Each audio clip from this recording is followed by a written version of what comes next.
like Speedy's son and Sully's son. Yeah.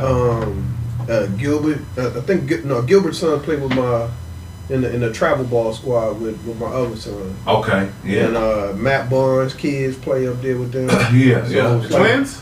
Yeah, the twins. They play. They on the travel ball. They on the travel team with my younger son. They on the age group up. Yeah, the twins. They dope with it. Yeah. Welcome to Kraig Facts, man. Yeah. Another illustrious episode, man. Hey, man. What he was talking about? I want to know what he was talking about. A lot of motherfucker that people don't talk about having hands is Manu Ball. He did. He never Ball got hands. He beat the dog shit out of Refrigerator Perry.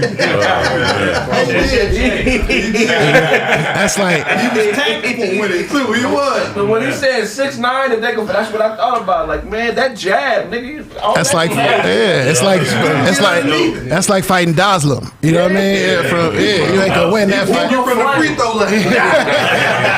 Right. Incredible hands, man. And we got a special guest, man. We're gonna treat him like part of the family, man. Why don't y'all give it up for Jay Phillips? What up, y'all? Yes, sir. Yes, sir. What up? First time I ever walked into the Comedy Store was like 2009. They used to have this night called Trippin' on Tuesdays, which was the night in LA for years. And when I walk in there, Jay Phillips is on stage and he's telling this joke about being out with a friend that run his mouth too much. And he gets beat up at a 7-Eleven. You know what joke I'm talking about? I know exactly what joke I'm talking about. I remember the dude. That's hilarious, man. Shout out to the nigga running his mouth too much. Right. Niggas talk too much. It's like art imitates life, man. Because it was actually a combination of two different stories. It was one story. Bring it to you. All right. One story was I was doing this club in Philly, and I was about to go out by myself after the club. I was doing a laugh house, and I was like, man, let me get a drink somewhere. So I'm sitting out in front of this little club, and I'm trying to scope the spot out, because when you travel by yourself or to different cities, you gotta just see what the lay of the land is before you just go running up in the wrong spot. Right. So I'm sitting out there chilling. I'm just watching the door, smoking one. And next thing I know, somebody hit the door, boom! And it was like the bouncers was throwing somebody out. And this dude was like, "Yo, what's up?" And he walked back up to the bouncer, and the bouncer was like, "Man, go ahead." And he pushed him back like that, and then motherfucker came back up again. It was just one, pow! And then he hit him and knocked the nigga back inside the club. I thought it was the funniest shit in the world. And then the other case was when I was riding with my homie. I came back, I hadn't been back in DC for a minute. Came back, pick up one of the homies. We riding around. We pull up to 7-Eleven. He talking all this rah-rah shit about what he used to do and all of that goofy shit. And then we get out. He go in the store, and the dude let the door close. He was like, "God damn, man." And the dude turned around and said, "You ain't my bitch." And dude just was like, "All right," and he let it, and he walked in. That was one of those, just checking. Yeah. And then he got back in the car. It was like, "What was all that rah-rah shit you was talking before you got out?" I used to bounce at this bar back in the day, and it was a dude, we cool now, big African dude, man, I ain't gonna say his name. But he was Diesel. He was one of them little Mike Tyson built niggas. Yeah. But he was bigger than Tyson, right? And he had little hands and shit. So he was threatening my homie, saying he was gonna whoop my homie. And I didn't like that.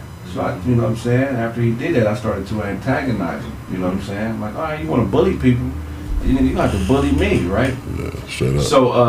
So a few weeks going by, and I'm kind of antagonizing him because he a bully. And then he finally acted like he wanted to do something. So I said, all right, nigga, let's go outside. So I walk outside, wait on him, and this nigga called the police.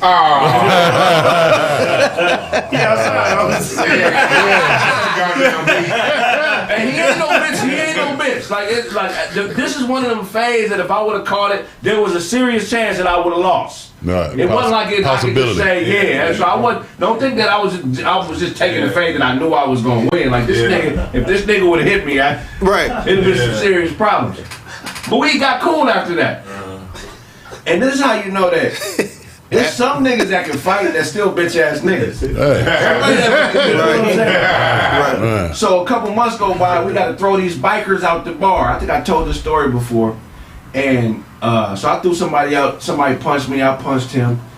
And then the African dude comes out in the back where I'm fighting these niggas in the alley. And he hits the nigga so hard, my nigga. I have never seen a human being get hit this hard. He hit this nigga so hard that he laid out on the pavement. He was stretched out. The police pulled up. And the police like, what's going on with this guy? And I was like, man, this... we had a situation. While I'm talking to the police explaining that we had to throw these people out the bar, the dude wakes up and he starts asking, where am I? Yeah. How did I get here? Wow. And the nigga that did this to him is the nigga that I was trying to fight. So I'm kind of glad you called the police. You know who you are. I don't know if I could whoop him, but I felt like at the time, I'm right. He called the police to protect you. Man. That's exactly what he did, man. Straight savage. Mm-hmm. But anyway, man, we're gonna do the normal show, but we're gonna go in and out of Jay's life, man. Because every time I get a comedian on here that I look up to, I'm always interested in their story of how this came to be. See, a lot of people don't know Jay is an athlete first. Yeah, I did that. Yeah, not just a regular athlete. I'm talking about one of them niggas. Yeah, I could do that. What was your first calling in life? What was your first calling before comedy? It was sports, right? Oh yeah, definitely. I thought I was gonna be all right in basketball, track, played a little football, but them niggas started getting too big. Get to high school, you can't outrun all these big niggas. You know what I'm saying? So I was good on that, but. Basketball, football, I boxed, did a little MMA before it was MMA. Just stayed. I stayed with a coach. Right, I needed, I needed to scratch that itch of doing something athletic all the time, for real. What was your favorite sport? Basketball, hands down. Okay. Hands down, basketball. I played some high school, but I left that, started playing like semi-pro. Ball. I was playing, like, we would go do these tournament leagues where you would go to New York and it would be $10,000 a team. Somebody put up the money and y'all split it up with whatever. So you go make decent bread playing in these little tournaments and shit. Like each and every weekend, we go somewhere hooping. So I did that a lot. What kind of game did you have? Oh, I'm three. I'm just sitting back there shooting threes, baby. That's it. I get the ball up the court faster than anybody else. And, I'll just play floor general. I was decent with that. Oh, okay. Yeah. Jay had that Dennis Scott game, huh? More Kevin Johnson.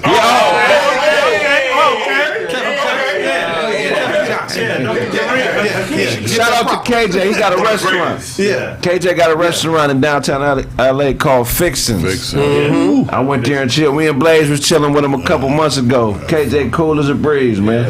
Injuries fucked him over, man. Yeah. If he didn't have injuries, boy, that would have been awful. That's one of my favorite point guards ever. Yeah, Me too, man. KJ is definitely top notch. Man. That's a cool thing, like, Some man. mean Because Jay's one of my favorite comedians too. Appreciate it. Y'all that don't know, this is one of the funniest people. Well, we always say the people that give Netflix special. We got Earthquake got this special now. Finally. Great. Yeah. But the people getting the Netflix special don't be the funniest. It be niggas like this. Right. You got a joke about track. You got the funniest track and field joke ever. Niggas, that I don't want to give up your punchline on it just in case people come see it. But yeah, I mean, well, it is what it is. It's old as hell, but I'm actually reliving that right now. The exact track joke. The whole point is, like, I'm not an Olympics dude, right? Like, if you go to the Olympics, the only person you remember is who comes in first. But I look at the Olympics to see who comes in last, because that's the funniest shit in the world. This nigga's been training his whole life and he ain't beat nobody. Nigga, I can come in last right now. your facial expression that you say, all you see is elbows, and I'll never forget the elbows and ass cheeks. Yeah. Nigga, that is the funniest punchline, nigga. Your facial expression as you say that joke, like as a young comic watching you deliver that joke, he was like, okay, that right there is what being a comedian is. Because this nigga is, if I didn't hear what he was saying, the shit would still be funny off his body language. Right. So I really want y'all to check this nigga out. But being at your level, who the heck is that? Wow. That's that Mustang. Somebody. Let me talk to that nigga. Yeah, go for it. Somebody out there beefing. Down in the hood, man. Down out there. Goddamn. Take the alternator out. Sent the big nigga out there to talk to him. Wildin', man. Hey, my bad, we got something going on out. We in the hood, man. It's cracking over here, man. Send Blaze out there to take care of domestic disturbance. Yeah, we good now. All is well. Alright. No, we ain't scared. You know how many pistols we got in this studio? We got pistols and blazing glasses. Goddamn, please stop it. I always wanted this as I get more visible, right? Because I kind of took the alternative route, the independent route. Yeah. And I'm starting to see a lot of, I'm starting to see that a lot of more people know who I am. You know what I'm saying? For sure. And what I didn't anticipate was like, once you become visible, you got to work your material different. Because people expect a certain thing from you. How do you work your material and be vulnerable at this point in your career where you already established, everybody respects your greatness, you know what I'm saying, and they expect a certain level of funny from you? How do you work your material at this point and be vulnerable as a comic? It's hard, man. You got to find different ways to do it. But the one thing that I've always stood on and that I still believe in is that it's not necessarily the joke that you have to practice all of the time. The people are coming to see you. So they want, of course, the joke is the joke. Obviously, that's the that's the play that you running. But they want to. I can call the same play for 10 people, and it ain't going to happen the same way unless I run the motherfucker. You know what I mean? Right. So that's while I'm practicing on making the joke as sharp as possible, what I'm working on when I'm on stage is giving them the best version of myself, being the coolest nigga in the room, being the nigga that they want to pay attention to, being the person that's, okay with the mic. I'm cool spending $100 between me and my old lady to eat dinner and sit down and come watch you play, come watch you get busy right now. And once you got that attention, practice having that attention. That is the part that you can practice until the special ready material. Right. Because that's what I do now. Like I have 45 right now ready for my comedy album. I'm gonna get rid of the material that I wrote over the pandemic. I'm gonna get rid of that on the album. Let's get that digitally done on iTunes and I got a record deal that I've been sitting on for like 2 years that I'm gonna go ahead and drop that off and knock off that pandemic material and then let's start scratching off again. Because while everybody was on lockdown, shit, I'm 6 shows a week rocking with DL. And the reason I went with DL and not headline myself is because I can get them reps. Let me go work on let me go work on my shit 20 minutes at a time then. Right. Since I'm not gonna be doing it an hour at a time because the whole world is shut down. Do I panic and fucking pout? Hell nah. Go kick it with a king. Go kick it with one of my OGs for a little while and sharpen his tools up. You know what I'm saying? And while I'm sharpening his tools up, I'm writing. I got a brand new hour for myself. So that's what we doing. So now he got, he's doing a show on Bounce now. I had a show on Bounce. We got a show over there on Bounce that he's working with, and now he got a offer on Fox to do another sitcom. So it's like all that little shit's it's all tied together. You know what I mean? Iron sharpens iron. So you just keep iron around you, bro. Man, that's some great advice, man. Yeah. Real spit, man. Because it come out of it. One thing I didn't anticipate in the business is like, in normal everyday life with normal human beings, they have a little bit more control over what they do. They go to college, they find a job, everything is predictable. But in this business, it's really, you can be predictable in your actions, but the way shit comes to you, it ain't predictable.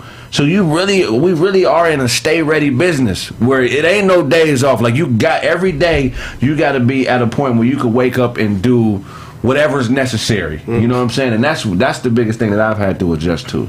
It ain't no tap on the shoulder and say, hey, we're gonna give you 3-4 days or a month or 2 to get ready for some. It's gonna happen at that particular time, and you got to be ready then and there. Yeah, that's the reason why I came up with my brand name. Shit, I'm straight up joke slinger. You know what I mean? Because no matter what you need, no matter where you got it, you can call me tomorrow at 4 o'clock and say you need me at 5. If you need me to pull up at 5 and be funny, I don't have to prepare for that. Nigga, joke's coming. I got you. Right. No matter what that is, I have that skill set, and you can apply that to wherever you need it. You need a script? You want me to punch your script up? I got you. Because I've done that 30, 40 times, now I've actually took some classes and know how to write scripts, and I know how to do all of that other stuff. So everything that stand-up has provided for me, if I found interest in it, then I give it the proper due. I'm not gonna go try to take an acting job from fucking, Key and I used to have to go up against Key and Peele and Damon Jr. and fucking Wood Harris.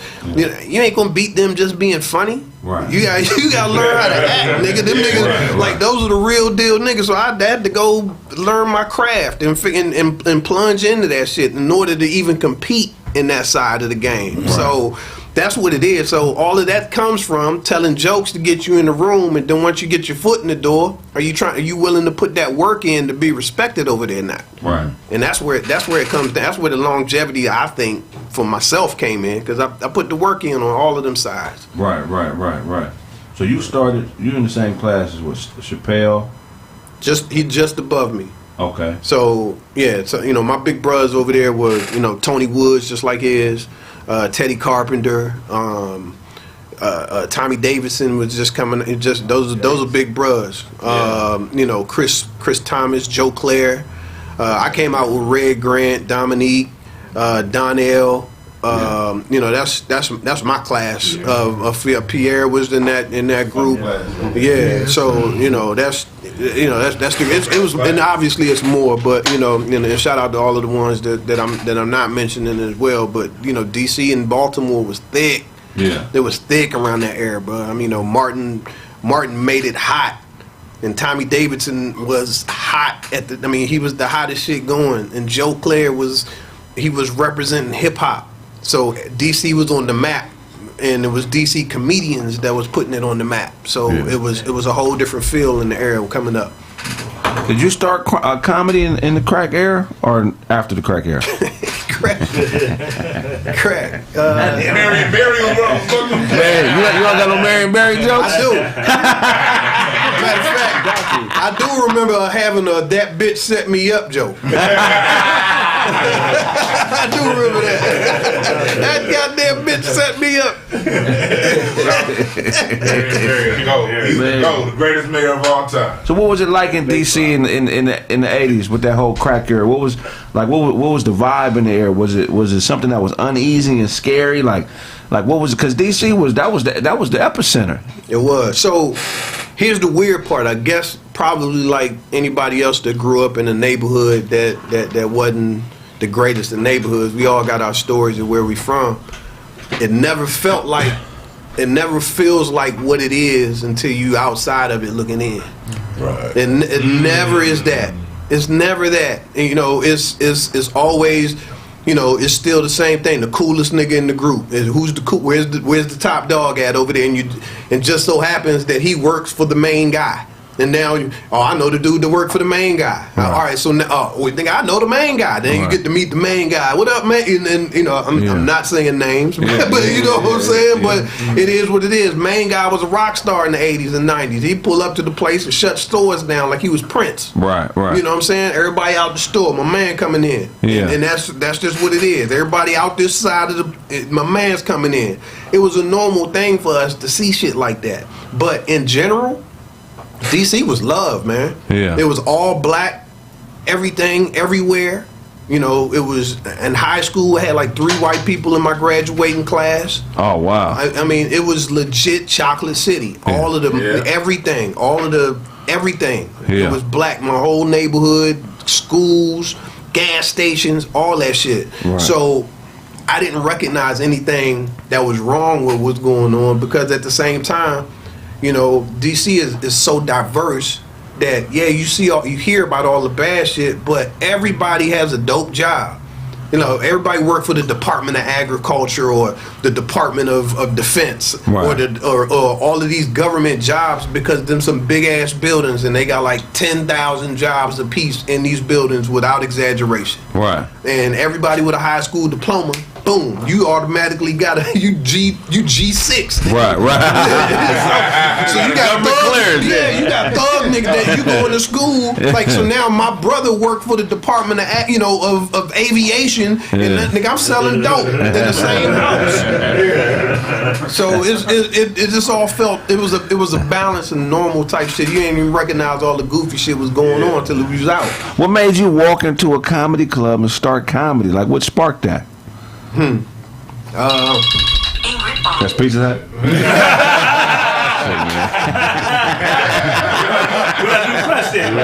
Check it out, man. Greg Beard is a strap for his hat. The card didn't work. That's the DoorDash nigga outside. What made you That was walk? funny one, Horace Grant.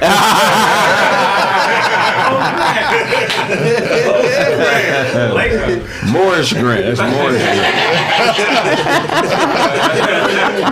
That's the best shit. What made you walk into a comedy club? I mean, you was a hoop star, track star. Cause I mean, what made you do it? Like what sparked the interest and what made you finally take that leap? So I guess on the other side of that, like once again, some of us, we all done our little dabbling and some shit that you might not supposed to be doing, and when I'm coming up in that era of DC, that there was always a code that that you're ingrained in. If you're doing a whole bunch of shit, you don't talk about your shit. You know what I'm saying? You stay quiet, you do your thing. So that kind of jumped in me early. Like, don't tell everybody what you're doing. Don't, keep it low. You stay dope to your circle. So I was never really loud. I was always looked at as quiet and all of that other shit. Nobody fucked with me, but it was like, this nigga quiet, you know what I mean? And until you get around me, and then we fun, we laugh, we have a good time. And one day I saw one of my homies that I hoop with. I went to I got some tickets to a comedy club, and I went to the club, and I was like, yo, what's the shooting guard doing up there? That's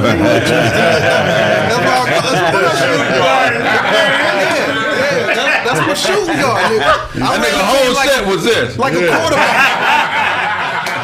Hey, man. He said the niggas on high school diplomas had a I good took job. my point guard shit serious. Like, I run the floor, nigga. That's my shooting guard. Yeah, You know right, what I'm saying? So right. that's the way I looked at it. I was like, yo, what the fuck my shooting guard doing on stage? And he went up there, and I always thought, like, man, I thought I was funnier than him, but I didn't disrespect what he did. I just was like, man, I think I can do that. So, that probably sparked the interest in me and made me realize that, you have been watching weirdo shit on TV, like evening at the Improv in the middle of the night. And I realized, oh shit, I haven't missed the episode of Saturday Night Live in 10 years. Oh shit, every comedy special that's come on, I've loved and enjoyed. Oh shit, I do have Bill Cosby's whole album collection, and I do have Eddie Murphy's Raw. Matter of fact, I've been loving this shit the whole time and I didn't even know it. Let me give this shit a shot. And found out that I was pretty good at it. That's what happened to me. Not in that same way.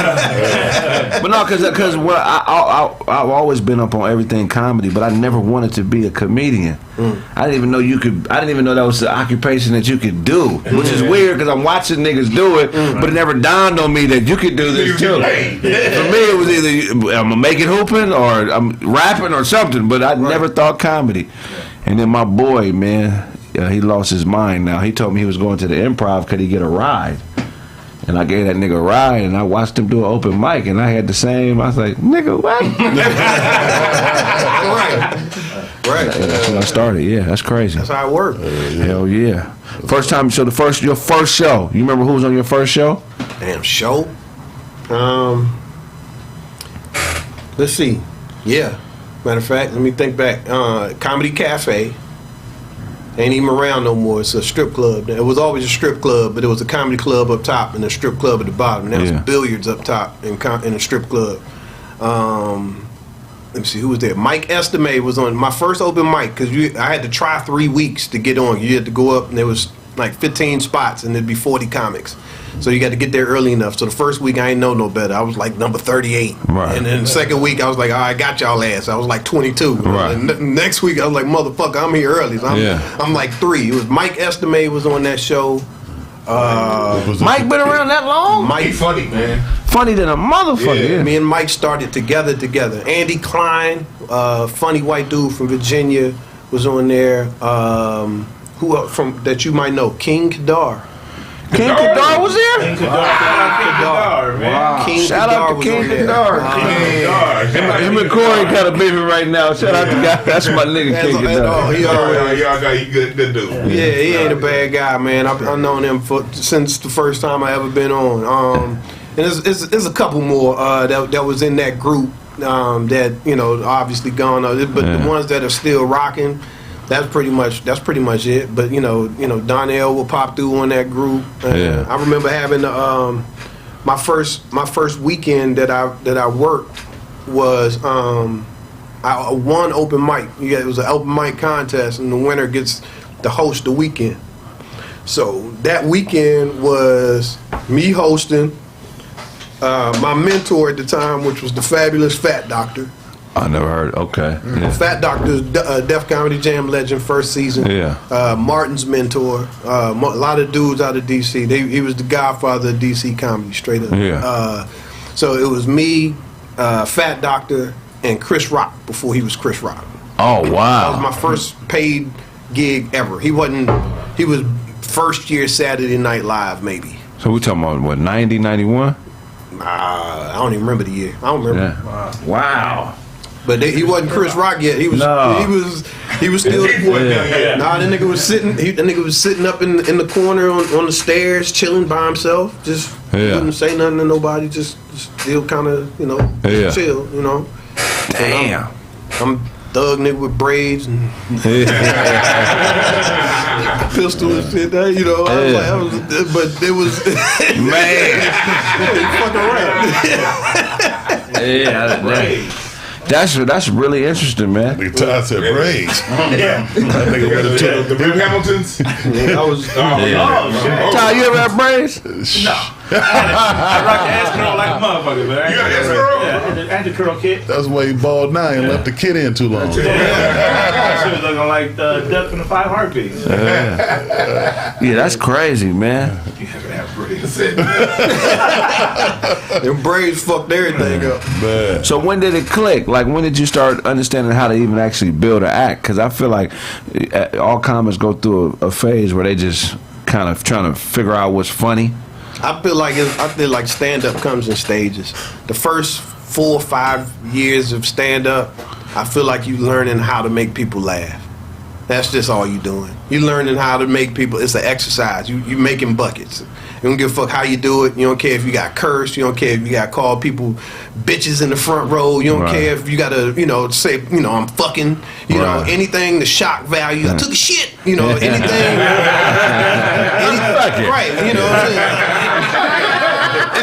That's it. But you just learning the art of controlling the crowd, making people laugh. Right. You just figuring that part out, and then you start to learn how to make people laugh by telling them something. Right. Then creating albums. Like, all right, and they're albums at this point. I'm gonna put a theme, like a great theme, Tambourine, that Chris Rock put together. You know what Tambourine was about? It was about him. His look on the relationships and being grown and doing all of that. He put a theme together and he rocked out. Most comics ain't able to do that till 15 years in the game, because the first 5 or 6 you just learning how to be funny. And then the next 5 or 6 you learning who you are. Right. So that people know who, not just remember a joke that you say, that's the first goal. Put a joke out there that everybody always remember. The second goal is make sure they remember your name at the end of it. Like, instead of just having a dope joke, they want to say, I want that joke that so-and-so did. Right. And then that's what the rest of the career has really been about. Stacking up those memorable bits. Seeing if you get a memorable bit. I mean, like, I'm blessed. I'm honored every time somebody come. I sat in the room. You sat down and told me what your favorite bit was. You sat down and told me what your favorite bit was. Y'all niggas ain't got to do that. Right. It's just something that I put that work in. It was, from damn near getting booed when the jokes start to knowing that the shit's gonna be dope, and you know, to keep rocking it out, to doing it in West Virginia at a fucking country bar, to making sure that it's dope there, to taking it to fucking, you know, to DC and a thugged out audience, doing it there, and everywhere. So the fact that y'all remember that, it's like that's a check mark to all of the work that it took just to get it good enough that y'all can that it's still here. Man, that work is a lot of people don't understand that work, man. They don't get it. They think the joke is just you sit in the back seat and say something dumb for the first time out your mouth. Nah, man, I'm doing this shit. This shit is science, bro. You spend more time waiting around for a shot to actually been on stage performing it. Absolutely. And that's why joke thievery is such a serious offense. And if you don't participate in this craft, and you know, you hear about somebody being a joke thief, that's like molestation in the world of comedy. It's all bad. It's all bad. You know what I mean? So, because it's layers. It's years going to a joke sometimes. Yeah, real story. It's years going to a joke. And especially, and to me, it gets to the point now with me after these many years. I look at somebody and it's like, if you can do a joke, if you can take my joke and put it in your set, it wasn't for me. Right. I ain't talking. It ain't unique enough to my experience. Right. You shouldn't be able to do that. And if you do it, it's gonna stick out like a sore thumb. They're gonna be like, yo, no. That's old boy. It's gonna stick. That don't even sound like you. Yeah. And when you're comfortable enough in your lane that you can do that, then you can write for other people. Because I'll never say this. This is not me to do. This is the type of shit that you would like to do. Right. So I can write for you all day because that ain't my lane. I'm in my pocket, bro. That's how I look at shit, man. Yeah, when my shit fall in my lap, then nobody can fuck with what's in my lap. Right. I don't give a fuck who it is. Pound for pound, I don't give a shit. I put any of my best jokes up against anybody else's best jokes. I don't care what it is. It's not a versus. It's my art. It's my art. You know what I'm saying? Like no matter what you tell me, that piece of art is a dope piece of art, and it's done exactly the way I want it to be done. And either you love it or you don't. Yeah. So let me ask you this. What's up? You remember the first time you bombed? Oh hell yeah!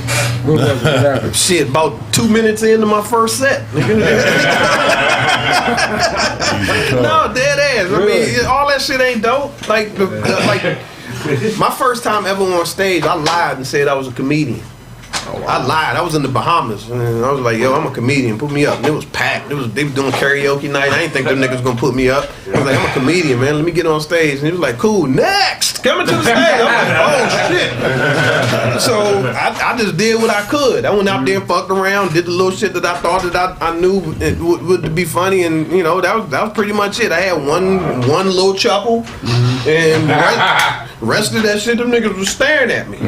So yeah, bombs happen, man. That's part of growth. That shit don't feel good. My first bomb. This is the joke I bombed on. I was so early in the game. I said, titty fucking is disrespectful. I said, what did I say? You bombing right now.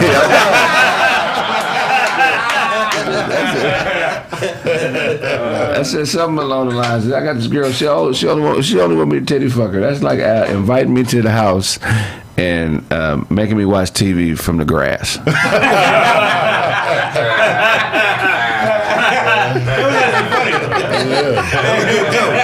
That's a good joke.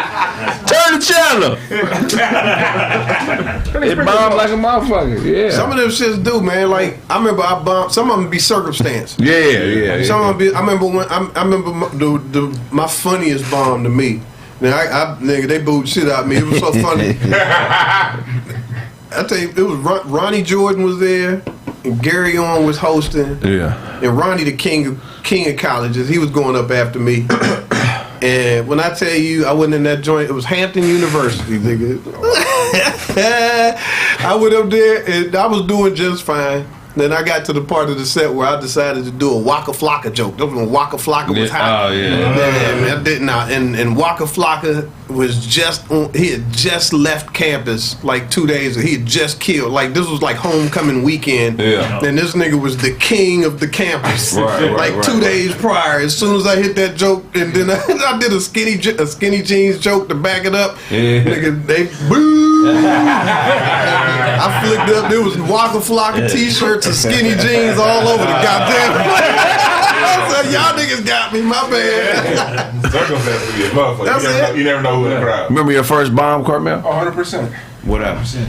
It was at the Laugh Factory. What's the old dude that run the spot? I forget his name. Pookie. No. Jamie Masada. Masada, yeah. Everyone, Jamie here tonight. So you got to kill him. All right.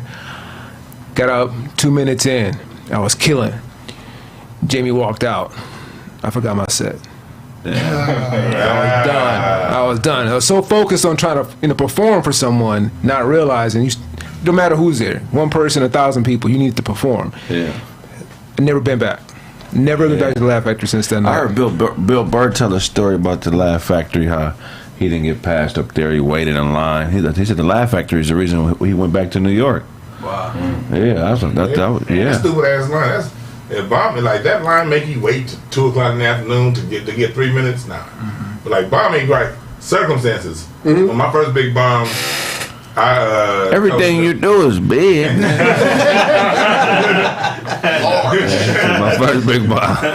You wash that hat in the same washing machine as his headband. Well, go ahead. Whatever. Random shots. Niggas be giving compliments. You look nice today. Fuck your chain. I took a lunch break on stage and they wasn't feeling it. Y'all like turkey sandwiches? What's going on? This is my big home. Oh, lunch is too long? Oh, we're going to do nutrition. You fucked it up. Speaking of bombing, back to the bomb. What happened though? What happened? I was at the J spot, and I had this punchline. It was a new joke at the time, and I sort of forgot what led up to the joke. And I said, "I'm the Al Sharpton of fat people. It just looks like I represent them. I really don't." Right. But I didn't know that Al Sharpton was having his Christmas party at that club that night. He wasn't there, but it was his whole office. So everybody that worked for Al Sharpton was in the club. And I saw people go, catch themselves, and then everyone else just look at me. Mic check. But I didn't know that Al Sharpton's people was there. So it fucks up to mess the lead up to a joke, and then the punchline be these niggas bosses. That shit is filthy. Oh no, man! I learned, like you said, it's circumstantial. One of my first comedic lessons about bombing, or it not necessarily being a joke. It's just the environment, and you're not reading the room right. I was at the Ha and they had a black night there about 8-9 years ago, and I went up like 12th. It was a gang of niggas going up that night, but it was still a cracking room though. When I got up, everybody was talking. Nobody would be quiet, and I just started doing my joke. I'm like 2 minutes in, I'm not getting no laughs. So I stopped doing the joke, and I just get in the room, start roasting people. Next thing I know, it's 10 minutes later, the crowd is back. I do the same exact joke. The same joke, word for word, and the joke murders. And that was my lesson. Like, oh, okay, you have to make sure the room is present. You just can't start feeding a motherfucker whose mouth ain't open. Right. Food gonna fall in their lap. You got to get them hungry and ready. You know what I'm saying? It's really a science and an art. Yeah, you go from dirty in their shirt, to really satisfying their taste buds. That's a big deal. Yeah, and it's a responsibility making people laugh. So you really got to take that serious on stage and really be focused and tuned in to what's going on. Unless you a D.L. Hughley or somebody like that. Them is legends. People come to see them motherfuckers. They know who they are. Every room is wet and ready when that nigga get on stage. But he earned that position. He sure did. How is it? Because that's my favorite comic. Being from L.A., he had ex-Damu. We got a lot in common as far as how he was raised, right? I love D. He called me the killer nigga right now. Send me to Kanye house, nigga. I got him. All you gotta do is say a word, D. I promise you. I love you, man. But what's at that level? What's the difference between how they worked as opposed to how another comic that's trying to get to that level, like what's the difference environmentally and focus wise? Well, what you can see is the difference of era. Them dudes had a different era to deal with. Like when you're talking about, let's put it in perspective. All right, we got eras that we name by the shows that were dope at the time. You got the Comic View era, you got the Def Jam era. Right. Okay, so we talking about the nigga that hosted Comic View. Right. So he's the face of an era. That's the reason why he is who he is right now, because they took that shot on him early. He was the face of an era. Everybody's like, the people in your generation, you guys came up watching the people who were on that show, and those are the people who inspired y'all to become comedians. So with us, it was like, all right, I'm just getting started. This is the prize. The prize is to get on this show. If I can make it to this show, that means I'm one of the top 50 niggas in the world right now. I got a shot at it. If I know I can get to this top 50, I'm dope. Right. So it's a difference of era. So we were fighting already to get to the job that he had. And he got an opportunity to go out and tour, go out and sell out arenas, go out and create any type of different thing that he wanted to create. All of those guys in that era, the funniest dude from Def Jam and the hosts, whoever would go out on the tour, the funniest Comic View and the hosts, that's who would go out on the tour. So they got to experience something that we never got to experience, because like you always hear, like, this was the era when they was giving out deals. You know what I'm saying? You come in here and get a $500,000 deal and never get a show. Like, that's that era. So that means that they was throwing limos and fucking planes and entourages and all of that. So they've been doing that. So that's all that they really know. So walking into it from a hustler point of view, like where we come from, we walk in and get to see, this is the machine that I would have built if I would have started when you was there, and if I would have sparked off and been dope then. But then what it also does is, like, now that I'm older in the game, I can look at his crew, I look at Ced's crew, I look at Russell Peters' crew, I look at George Lopez's crew, and all of them have a little crew of people that they deal with to help make their life easy. And you take little bits and pieces from each one of those, and you make sure that the people around you are representing the same type of people that's in those successful crews if you need them. Right. So that's basically what I can get out of that, is seeing it's like, yo, if I would have made it then, this was what I would have been doing now. But it's a whole different animal now. You don't need 5 motherfuckers to walk around with you. Right. You don't need, you don't need to go tour and do a big ass joint, because some of these niggas make the bread right here in the studio. They ain't got to never go nowhere. Or if they do go somewhere, they 85 South, and then they got the big fucking fucking arenas and all that goofy shit. It's a whole different type of movement now than it was then, and it just makes you see. To me, it makes me see the big difference. Like I fucks with the independent style, but that's the difference between having the record label get you, and you putting all kinds of shit on your rider to make sure that these niggas respect you, and everything that you can get fulfilled on your rider is a different level of respect. But now we coming from the independent side, to where everything that you put on your rider, nigga, you got to provide for yourself. Right. That's real shit. Because I'm independent now, so I ain't got the overhead. Right. And the reason why we ridering them to death is because they know they finger fucking us on the other side. Right. So now it's like, you're not gonna finger fuck yourself, so you streamline down. No, I always gonna finger fuck yourself. 2 fingers. Hey, you broke your finger? You broke it, you didn't know. Brace in too. Patient doctor privacy. Huh? That's great feedback, because what I've learned to enjoy about where I'm at now, choosing this alternative route, and eventually I'll venture and do things more mainstream. Mm-hmm. But what I'm learning to embrace is the fact that I get to build a foundation. Yeah, this ain't going nowhere. Yeah. So, because what I notice about the game is that whenever you're really good at something else, people's attention will turn to something else they don't think you could do. oh, he's a good stand-up, but he can't act. He's a good stand-up and a good actor, but he, so it's always something else. So I get the opportunity to develop that foundation and build it to where, nah, nigga, I could do all this shit. If you want to. Yeah, and if I choose not to stop cussing, nigga, I got 1,000 hours of me saying fuck bitches on the internet already. Where you can go back and be like, well, at least this nigga gave me the opportunity to grow with him. Right. And that's why I enjoy it, because like I'm giving you an opportunity to grow with me. I'm not acting like I'm somebody I'm not. I mean, there'll be a point where, you know what I'm saying, I may have to tone it down a little bit. I ain't tripping, but right now I'm getting all this other shit out of my system. And that's how I feel like an artist should approach it. It's like, build a foundation, man. It ain't about being perfect. I know niggas who are very talented, and before this Cosby shit, you know what I'm saying, they was trying to be like Cosby, thinking that, they don't cuss and, taking that family route, but they not really understanding the history of Cosby and how he got to the point he was at, you know what I'm saying? It's like, that's a journey he went on to be able to come to grips with who he became. And that's my next thing, Cosby, man.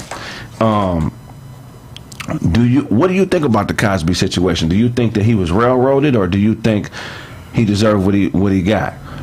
All right, fuck it then. Get me canceled. Kraig said, "Fuck the OG." No, put another nigga's IG up while I talk.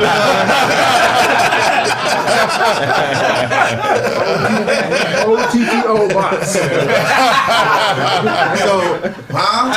So the Cosby situation is kind of weird. Somewhat unpopular, maybe.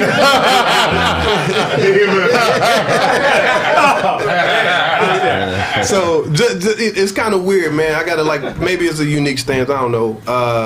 But I believe that what's happening to him is the same thing that's happening to old white people.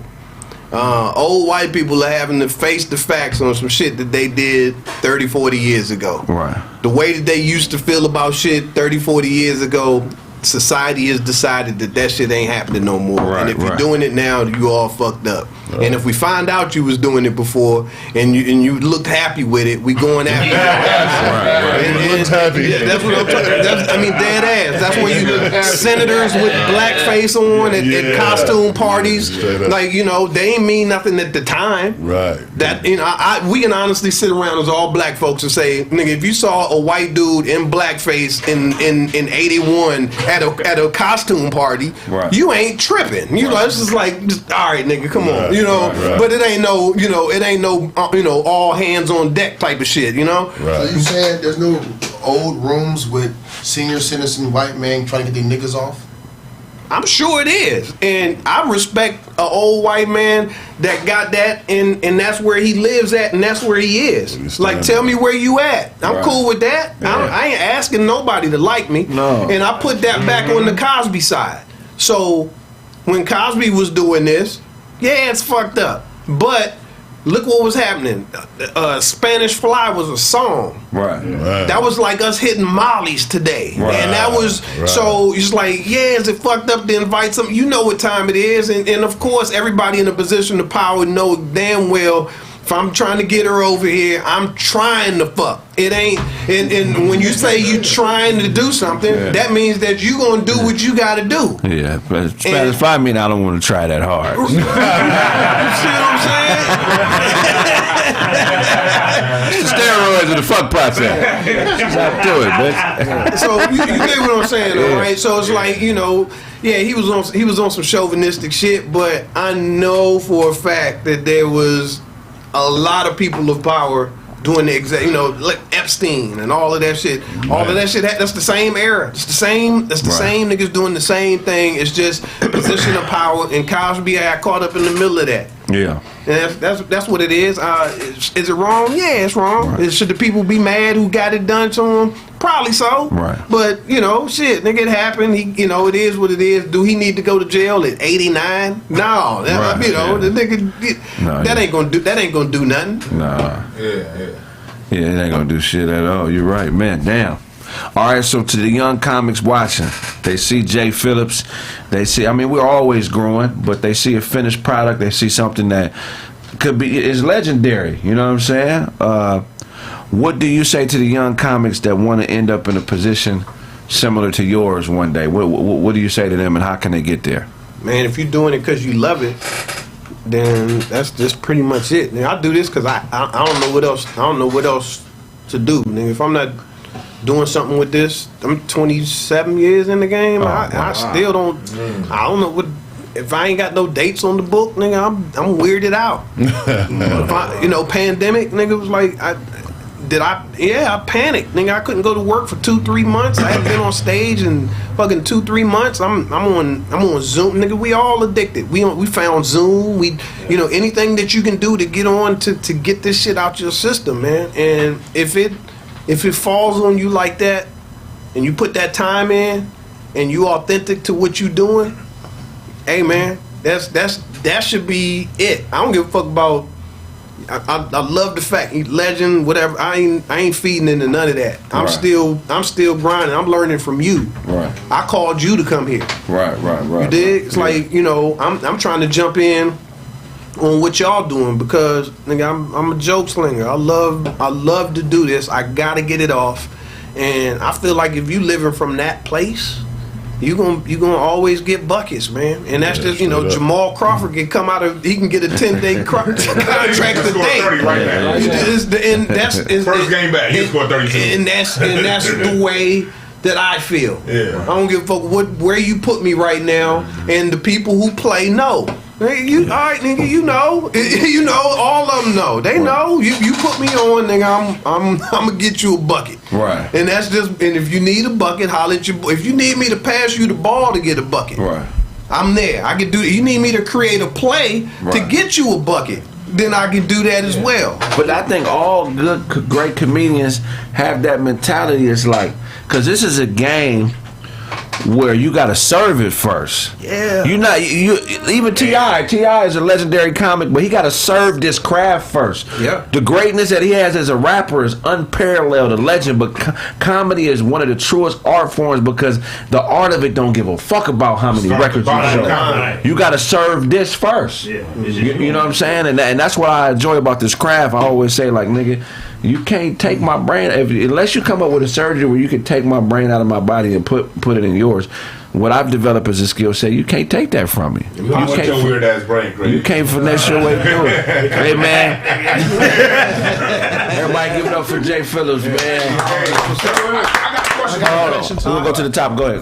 No, I was gonna say, but before Jay goes, you're not leaving. You're not leaving yet. I mean, because you're already an accomplished stand-up comic, but you're super, super humble as well. And you didn't even touch on the fact that you're a staff writer, that you've been in commercials, a staple in commercials for years and years and years, and you're in a bunch of motion pictures, and some of them are our favorites, like Semi-Pro and things like that. You didn't even touch on that. I know that your humility has served you, but at the same time, here's a chance to get you flowers and just talk about some of the stuff that you didn't even bring up and nobody brought up. Well, here's my problem with that. Not even a problem. I think I got scarred early in the game with that. I always ask for advice from folks, and I'll take this. I'll give this as advice to some of the younger cats that's underneath me that might use some of my words as advice. Make sure you apply that advice. Make sure you apply anything that strikes you to you. Make sure you apply it to you, and I'm gonna tell you why. I was really good friends with. When I moved to Los Angeles in 2003, I knew 2 comics that I can call like my friends that I can say, yo, my nigga, how do you get to the improv? Wasn't no GPS. Hey nigga, where's straight up. I had to get directions from niggas. So I had to, you know what I mean? Like, how do you do this? And those 2 people were Corey Holcomb and Kevin Hart. So we would meet down and we would go out places and we'd go bowling and we'd go hang out. I mean, like every night we'd go kick it. We bought bowling balls at the same time, went gambling, nigga, every night. And I say that to say I was there when Soul Plane hit. That time Soul Plane hit. Then the next thing, then the next thing, then the next thing.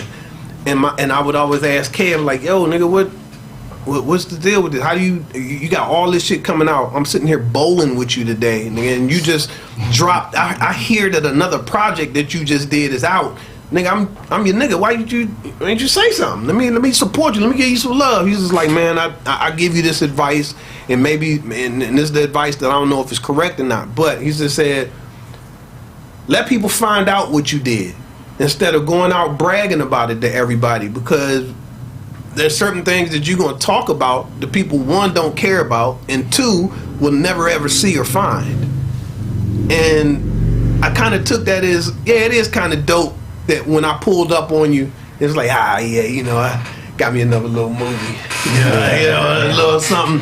And I always kind of took that as like, maybe that's the way that you're supposed to kind of be. So, yeah, my IMDb, pop my collar, yeah, my IMDb page is pretty dope. You gotta hit the scroll button, you know what I mean? And that was always a goal with me. First to get on IMDb, and then to get to a level to where you got to scroll down the page to see that I've done multiple things in the business for a while that are legitimately recorded into something that you can't I can't create that bio. That's the universe's bio. So I never really went popping my collar on that type of shit. But I mean, every piece of it I'm celebrating. Semi-Pro was one of the greatest experiences in my lifetime, dog. I ain't never been to experience being number 4 on the call sheet on a $55 million movie. Like, them niggas give you everything that you can imagine. They call and wake me up in the morning. They call me on the way to see how bad traffic is, to see what I want to eat. The chef will make you full breakfast and lunch, whatever you want. It's waiting on you when you pull up. Nigga, it's like it's the dopest shit ever. Man. And I've been around to see a whole bunch of things, man, but I feel like when you spike your ball real hard in the end zone, that means it ain't nothing else. This ain't the end of the game, my nigga. It's still third quarter, nigga. Why am I doing the Dion, nigga? I ain't up 20. Nigga, I'm still in this. You know, I ain't no millionaire. I do all right. But I got $1 million in assets, but I'm not a millionaire. I'm not as comfortable as some of your favorite people might be.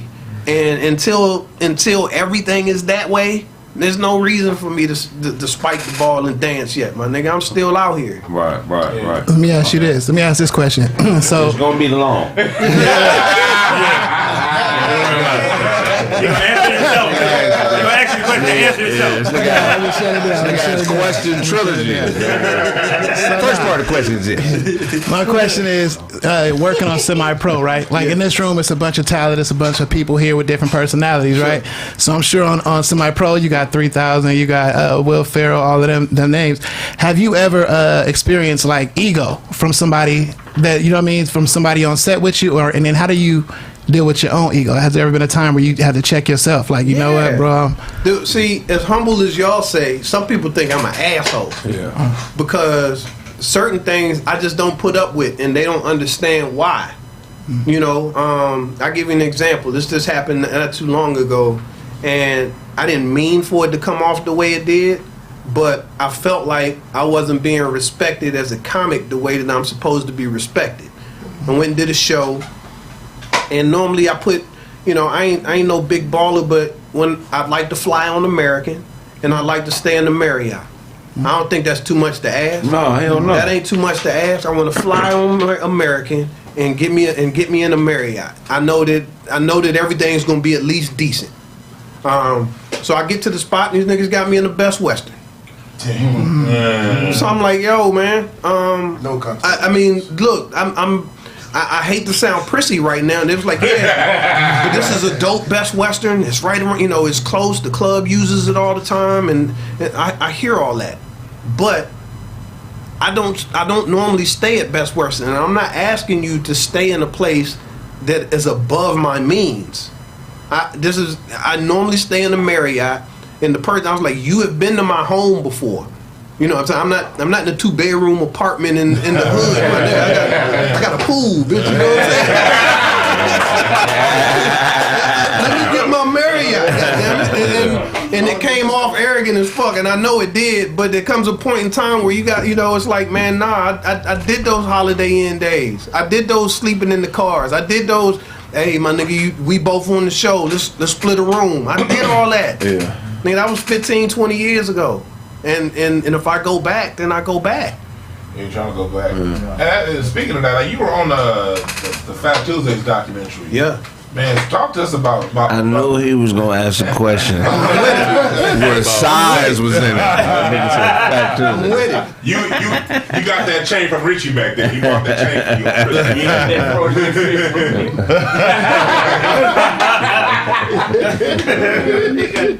2 aluminum crosses. Like Richie said, take one of mine. Take one of mine. That nigga Todd said he got on 2 aluminum crosses. Talking about fraud. That's my foil piece here, man. I shaped it myself. Shiny. Get all my Reynolds red. Hold on, he got a big question for you. All right, I'm with it.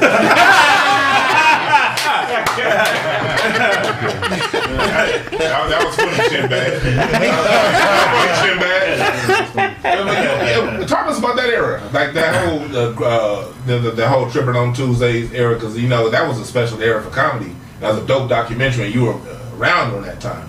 Right. So you got to get that one right. It's not Tripping on Tuesday. That was Fat Tuesday. That was Fat Tuesday. Was Tripping on Tuesday. Tripping on Tuesday was the incarnation of it that went on after which Chris and Giroux and all of them did. Yeah, excuse me, I have a problem using the word fat sometime, but Fat Tuesday. So Fat Tuesday was that was a dope time because, to be honest with you, like the Tory brothers, they helped me out when it came to being out here, because I'd worked. There's been certain people who I'd worked with before I moved to LA. I was close to headlining before I moved to LA, okay. So I'd worked with everybody already. And Joe I had met because I did his alma mater school. I performed at Lincoln University, and that's a tough fucking school. I mean, it was one of those. It was black college. It was fucking jamming. I mean, it was a big concert. Joe Torre was one of the hugest comedians ever, and he's alumni there. He's a Q, one of the most famous niggas on the thing, and he was also bully mentality. That's how Joe rolled. You know what I mean? And me and him always had a cool little standoff because he would try to bully, and I would smile and laugh at the nigga, right? Because I don't, just like, go ahead, nigga. I ain't worried. If we got to rumble, we got to rumble. But I ain't worried. It is what it is. And he loved that about me. Yeah. So he was like, all right, nigga, you headlining my shit. And I was like, all right, nigga, whatever. You know what I'm saying? And I smashed it. And not everybody apparently had done well at his school. And from that point on, him and Guy always fucked with me. So when I moved to LA, Joe was like, yo, the nigga dope. And I met Guy, and we kicked it off. And from that point on, I would just pull up, just like we all pull up to like the Comedy Union and the Improv on Monday nights and all of that. I'd pull up over there to... Fellas, I'll introduce you guys. Huh? It's Mimi. Okay. This nigga out of weird. I thought James Brown was coming in. I'd like to introduce to you the coldest motherfucker on the way. Anything with ass and titties, I don't just lose my mind. I got Poppy Sheezy.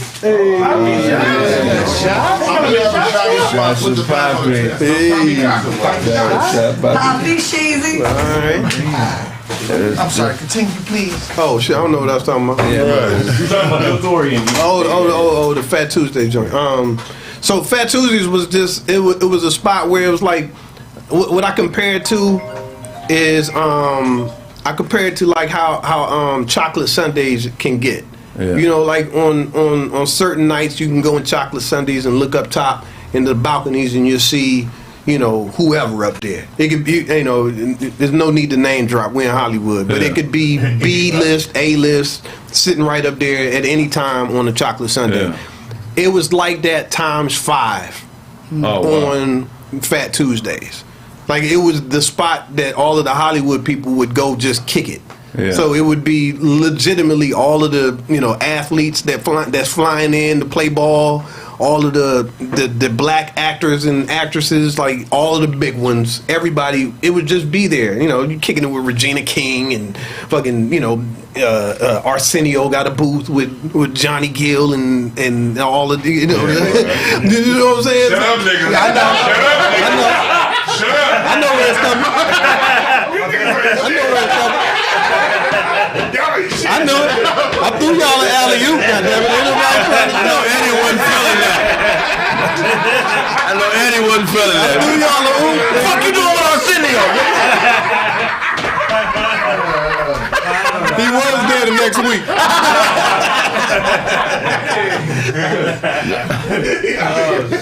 So it was just dope, though, man. What it did is it mixed you into that. It mixed you into that crew. So I think that helped. I think that helped a lot of people who were good at comedy in that era become friends with a lot of the people who were the big dogs of that time. Yeah. So it gave us a dope connection. So now I'm friendly with a lot of people instead of just being fans, and it taught me how to introduce myself. The biggest thing that I got out of Fat Tuesdays is it taught me how to introduce myself to somebody that I'm a fan of. Let's go through that process. Talk about it. Because, we all fan. I don't care who you are. We all got somebody who we a fan of. Right. And it's a matter of how you conduct yourself when you are a fan. Because people want you to be real people. And now that I've had people become a fan of mine, I know what's comfortable and not comfortable.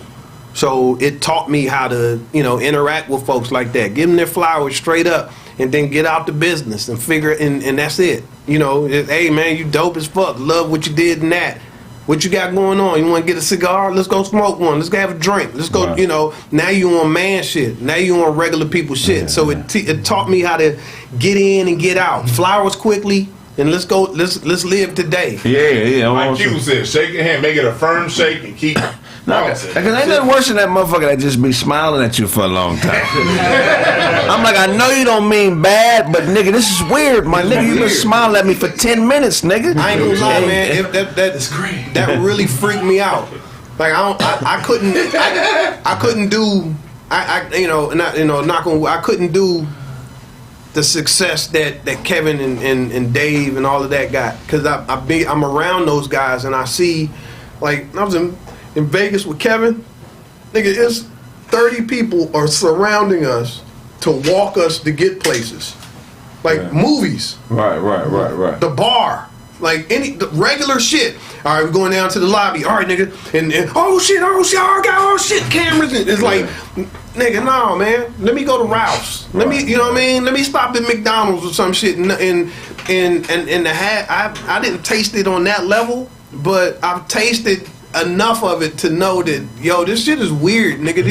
It's like I'm in a room full of people that everybody in here know everything there is to know about me, and I know nothing about you. And the old school nigga in me come out, the nigga that used to be quiet and make sure that I read the room properly. And it's like I'm reading the room, but these niggas got the drop on me. Your mother went to Fordham University, right? Nigga, how the fuck did you?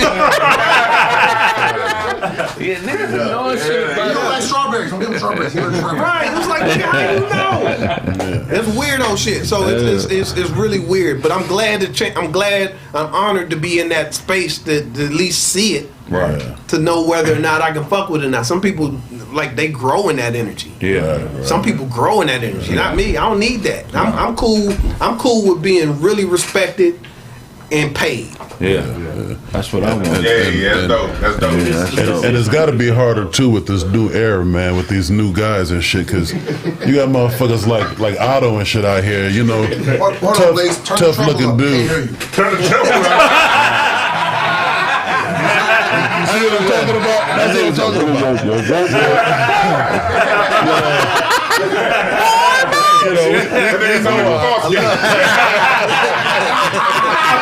I blew a speaker. I blew the amp. This is what it is. Yeah, but you got it's different kind of people out there, period. So I mean, you got different kind of fans and shit. Niggas like Otto, stare at you, and from across the room, you don't know whether they want to fight you or fuck you. You're just like, you know what I'm saying? You gotta differentiate between them type of motherfuckers, man. So it's Illuminati real. I don't know. If it is, I ain't found them niggas. Yeah, I mean, I'd look at the pamphlet. I would look at the pamphlet, nigga. There's some successful niggas out there. Some shit don't make no sense. Some shit I'm like, how did that happen? It's like it's math, huh? Let me check this out. Ty, what you got for us? Oh, you got. Yeah, I was gonna say something, man. So when I first started comedy in like 2004, right, I just wanted to be like my big cousin Griff and, you know what I'm saying, do comedy, but I got a chance to host at the Comedy Store. And it was Crack 'em Up Thursday, and Jay Phillips came in. I remember Nichelle being juiced, like, yo, we got Jay Phillips. I didn't know who he was. But that was the first time, and all the people who do comedy, who've seen comedy, know that when somebody hit the stage and everything just goes up another notch. Yeah. He was the first person I seen do that, take it up that next notch. Yeah, that's dope. it. Appreciate that. Yeah, that's it. It's definitely an honor, but it's like it's a weird space to be in because I fucks with the classes coming up. I've always fucked with y'all. You've always been hella cool. Always. But then I know on the side, I know that there's a side eye when I walk in the room when y'all trying to get on stage. I already know, and I try to be as light as I can with it because I understand that I've been there. Yeah. But at the end of the day, we all try to strive for the opportunity to be able to have your talent speak loud enough that when you walk in, even without asking, can I participate? That people already expect you to participate, and two are kind of like, God damn it, now I can't go. Right. And I never wanted that energy from nobody, but and y'all would ask me all the time, you going up? Like, He did make it cut niggas stage time a few times. Yeah, when I was at the comedy game, ends would come like, Jay Phillips just walked in, so I need you to tell the next guy up. He has 3 minutes instead of 7. That shit happened a few times. Yeah. You walk up in Good. there, I needed mine. I needed it. Now some of the vets is ruthless though. Yeah, you weren't ruthless. I never took it personal. Shit, that's the game, nigga. Part of it. Yeah. If Jordan show up to the hoop court and he ain't got to wait the next game, nigga, you home now. Matter of fact, if you want to enter the game now and we drop it, nigga, come on. Score 6-12, Mike. You gotta wait. It's 6-12. That's the game. I mean, it happened to me, so I didn't like the way it felt when it happened to me. Who bumps you? First person to bump you was like, motherfucker. It was at Fat Tuesdays. Okay. At Fat Tuesdays, and he talked shit about it. Oh man. Fuck it though. J. Anthony Brown did that shit to me. And that's what I said. I was like, nigga. But he booked comments. He booked at his own club. He up next to J Spot. The J, I'm just gonna do 5 minutes. 45 minutes later, that nigga still on stage. See, this was before he had a club and all that. And Jay was fish grease hot. You know what I mean? Like straight up, he was hot as hot. And I was like, all right, whatever. I'm next. I'm behind the stage. Behind the curtain. The curtain on the main room. I'm back there just kicking it. And guy go out. And the guy walked out. He walked past me without going through the middle part. He walked through the side jump this time. He was just like, my bad, yeah. And then went out there. Come to the stage, special guest. And dropped J. Anthony Brown. Everybody, oh, dope. All right, I'm sitting back there and I'm like, oh, that's fucked up. He came back and he was like, he only gonna do 5. That motherfucker did 55. That nigga was up there at the 10-minute mark. He said, I know there's another comic back there waiting on me to get off right now. Yeah, but fuck that. That's funny. I was like, all right. All right, motherfucker, that's what's up. I pulled the brick out that goddamn room right after he got off stage, too. Fuck that. Now you see why I'm going up too, nigga. Yeah, straight up. I took that personal, but not personal in a personal way against them. I took that as in like if you talk shit to Kobe, you know what I'm saying? Like if you tell Kobe I got you locked up and it's the first quarter. I took it like that. I was like, you ripped. That's what's up. That was cute, my man. That's what's up. Yeah, let's go though. You know what I mean? And that's the way I took that. So it is what it is. But I always wanted to say that. I'll be seeing y'all face when I walk in like this nigga. You know what I'm saying? Man, Todd. Yeah. What you got for us? All right, man. You know, sports, man. We're gonna start with sports entertainment, man. Rest in peace to Scott Hall, man. Razor Ramon, man. Razor Ramon. Wolfpack for life, man. NWO, man. A lot of people don't know, man, that the Wolfpack, you know what I'm saying? They had C Murder do their entrance, man. And in the Wolfpack, yeah, C Murder did that song. I just want to name a couple of wrestlers that was out there down with the Wolfpack, man. Mr. Perfect, Hulk Hogan, Kevin Nash, Diesel, Lex Luger, Miss Elizabeth, man, they all was in the Wolfpack with Scott Hall, man. He revolutionized the sport, man. Let me tell you something, do you fuck with Scott Hall or Razor Ramon? Razor Ramon. Scott Hall. No, Razor Ramon. Razor Ramon. The NWO? Yeah, Razor Ramon was the greatest intercontinental champion ever. I never made the real champion. I'm fucking with the bad guy, bro. When he was in NWO, he was still Razor Ramon. Like, I saw, hey, that's Razor Ramon. Like, Scott Hall. Yeah, to me, he was still Razor Ramon in black. Razor Ramon wearing black now. He's still the toothpick. Yeah, you know what I'm saying? So shout out to How scary of a name is Scott Hall? not very Scott Hall beat Scott Hall's ass. But Razor Ramon fucking with Razor Ramon. Razor Ramon. Razor Edge fucking around with Scott Hall thinking that shit. Vince knew what he was doing. Yeah. So rest in peace, Razor. Rest in peace. That's right. But, What else you got for us? next up, man, a lot of scoring's been going down, man, in the NBA, man. Trae Young dropped like 46.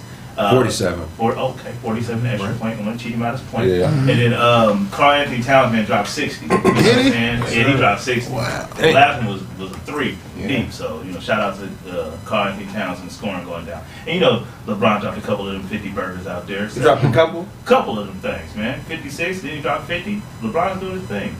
Lakers getting popped, but LeBron's doing his thing. So, KD dropped 52, yeah. are the Lakers still going to the championship, Todd? Jason Tatum dropped 50. Excuse me, Stats, what's that? Are the Lakers still going to the championship, in your opinion? Yeah, well, shit. This year? This year, yeah. Okay. You can see it. I put my $10 bet down. I get back $330 if they win. So yeah. Faithful to the end. Till it's over. Hold on, the Scott Hall thing. Favorite wrestler of all time? Man, I gotta either go with probably Ultimate Warrior. Okay. Probably Ultimate Warrior. You know them conscious niggas gonna eat your ass up. Because of Ultimate Warrior? Yeah, nigga. He was a racist motherfucker. So it's all over. All them niggas is racist. But shit, I mean, hey, I was a kid, but when WrestleMania 6 to me is the greatest WrestleMania of all time. When Hulk Hogan walked over and gave him the belt, man, we talked about that all day at school the next day. You know what I mean? Fuck that shit. We got in trouble in school talking about that. They on 38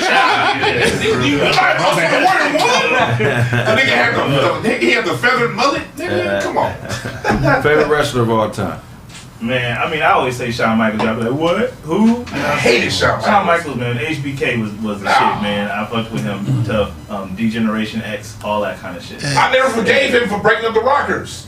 Marty Jannetty. When he kicked Marty Jannetty, man. Yeah, send him to class. I fucked with Shawn Michaels, man. That's a story too. Yeah, absolutely. What's your favorite wrestler of all time? Animal from the Road Warriors. George the Animal Steel? No, Animal from the Road Warriors. What a wrestler! Fuck yeah, Yeah, Hawk and Animal, goddamn. Animal was my goddamn man. Yeah, I fucks with it. Otto, favorite wrestler. It was Junkyard Dog. Hey, low key, go Dustin. Go Dustin kick somebody, motherfucker. But for a long time, Junkyard Dog.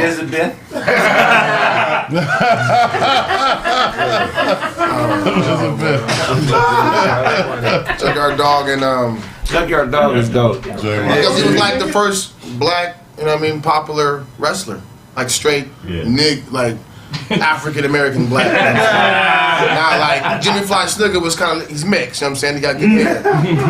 Junkyard Dog had a motherfucking Chain DJ show chain around his neck, and he was hard.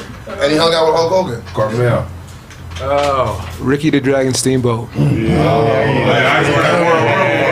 That's a good one. Ricky the Dragon Steamboat. That's a good one. Yes, sir. Damn. Maybe who your favorite wrestler? I'm gonna go for Hulk Hogan. Yeah.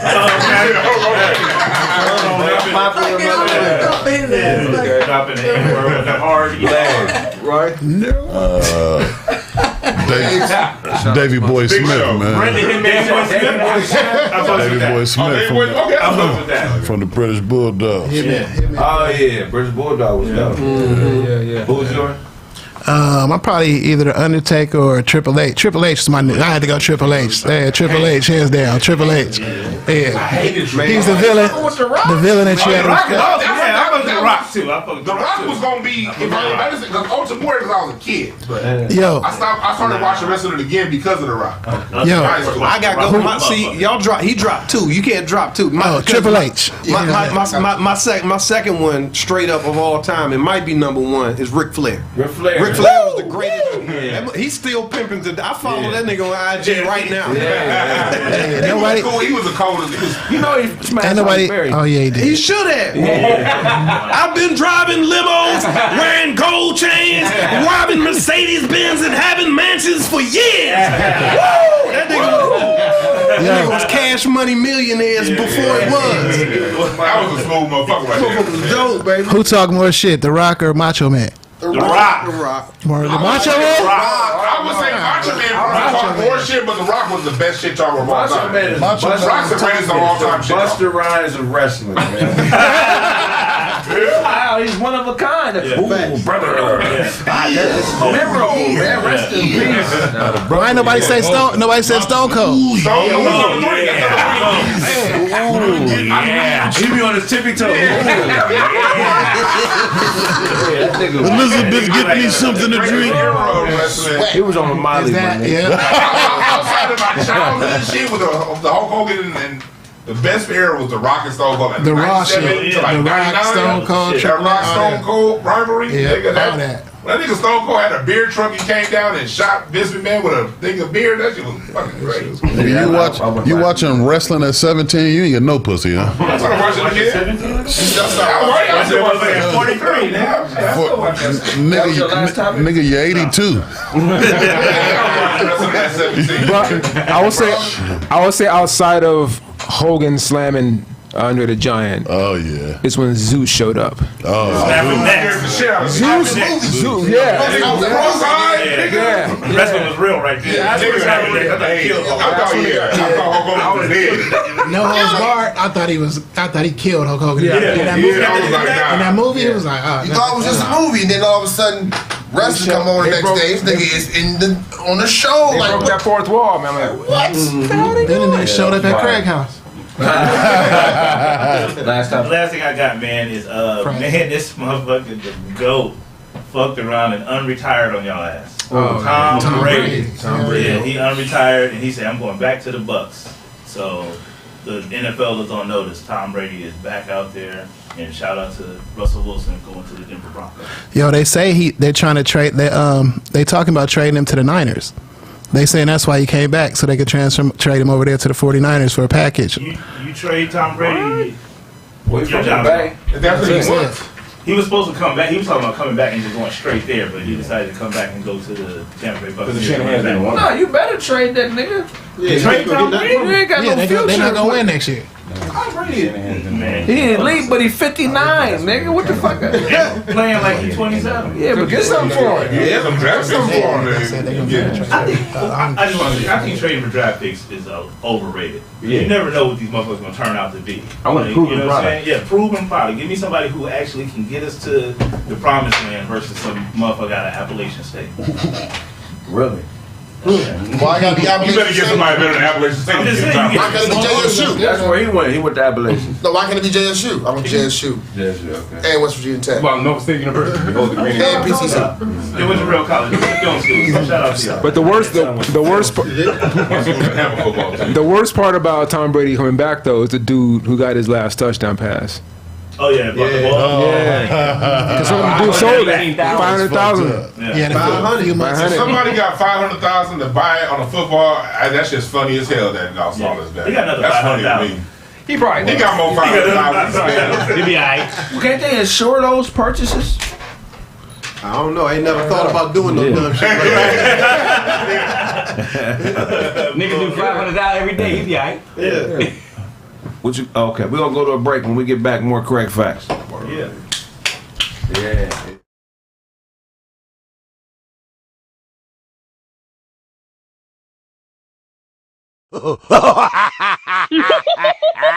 Nigga, fuck this. Nigga, turn the gun off.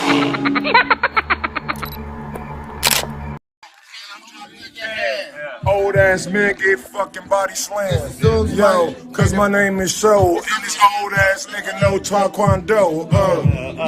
And I hit him up like Pac. Old ass nigga put you in the fucking 4-leg lock. Yo, and I'm getting at your crew. Who the fuck you fucking with them fucked up shoes? My name is Show. Yeah, you up the closet. Old ass nigga need a blood deposit. DJ Show over here with his brand new wear, even though it look cocaine on the outside, but it's dark brown doodoo on the inside. It's doodoo on the inside. Smell like voodoo on the inside. Boo-boo on the inside. Voodoo on the inside. Smell like boo-boo on the inside. A little voodoo on the inside. Kind of like boo-boo on the inside. Yeah. You wear that shit every day, 375 minutes. They got a motherfucking big brown stain in it on the back and down the arm. This shit look like a boo-boo farm on the inside of his sweater. Oh man, it looks like a brown love letter. Yo, Big boo-boo, yo, boo-boo, chicken boo-boo. yo. All the boo-boos. Mike boo-boo, rat boo-boo, bird boo-boo, cow boo-boo, and dog boo-boo, crow and log boo-boo. Monkey boo-boo, snake boo-boo, chihuahua boo-boo. Yo, my name is Show. When I stay on the page, I ain't about the old ass nigga. Your beard look like sage. Actually, your beard look like sage. More More so mug work, you jerk. broke ass nigga on crystal. Fucking braids look some fake ass mystical. I don't care what you dirty ass bum. Nigga ate the crumbs. It's Yo. okay, nigga, wet your tongue, cause your lips is cocaine white, like your throwback sweatsuit with the Jordans on. Not the Richard Doe. Boo-boo on the inside. Boo-boo on the inside. Yeah, voodoo on the inside. Yeah, voodoo on the inside. Dirty like some doodle-doodle on the inside.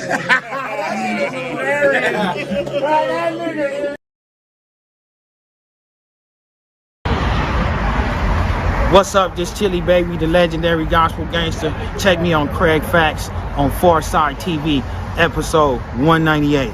Yeah, boy, West.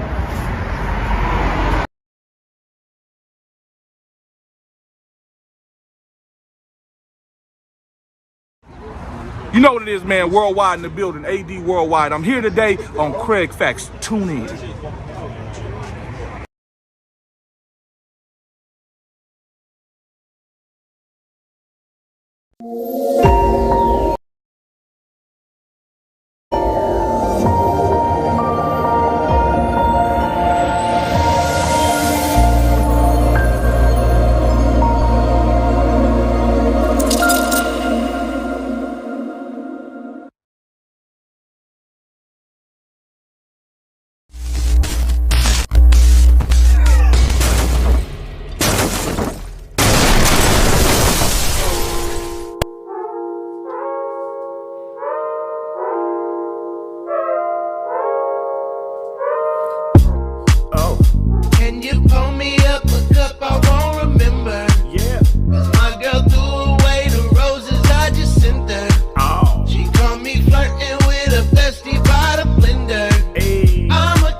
bartender. Can you pour me up a cup? I won't remember. Yeah.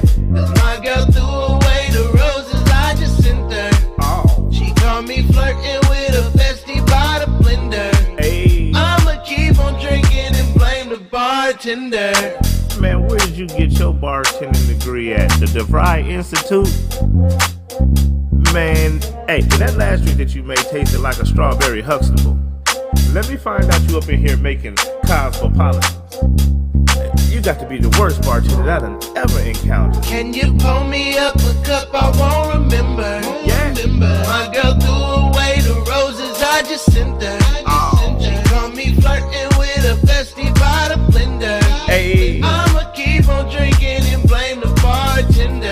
bartender. Can you pour me up a cup? I won't remember. Yeah. My girl threw away the roses I just sent her.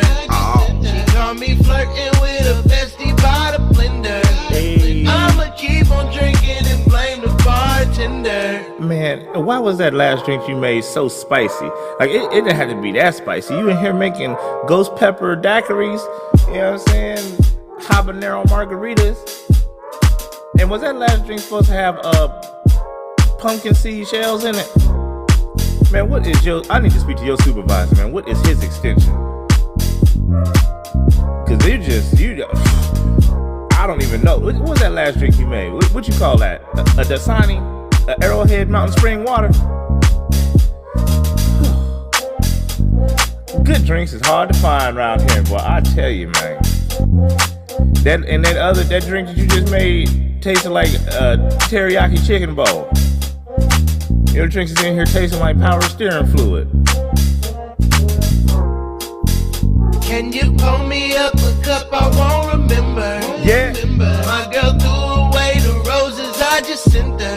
Oh. She caught me flirting with a bestie by the blender. Hey. I'ma keep on drinking and blame the bartender. Can you pour me up a cup? I won't remember. Yeah. My girl threw away the roses I just sent her.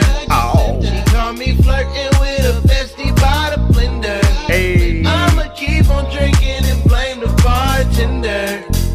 Well, I'm your host, Uncle Todd, and this bartender here is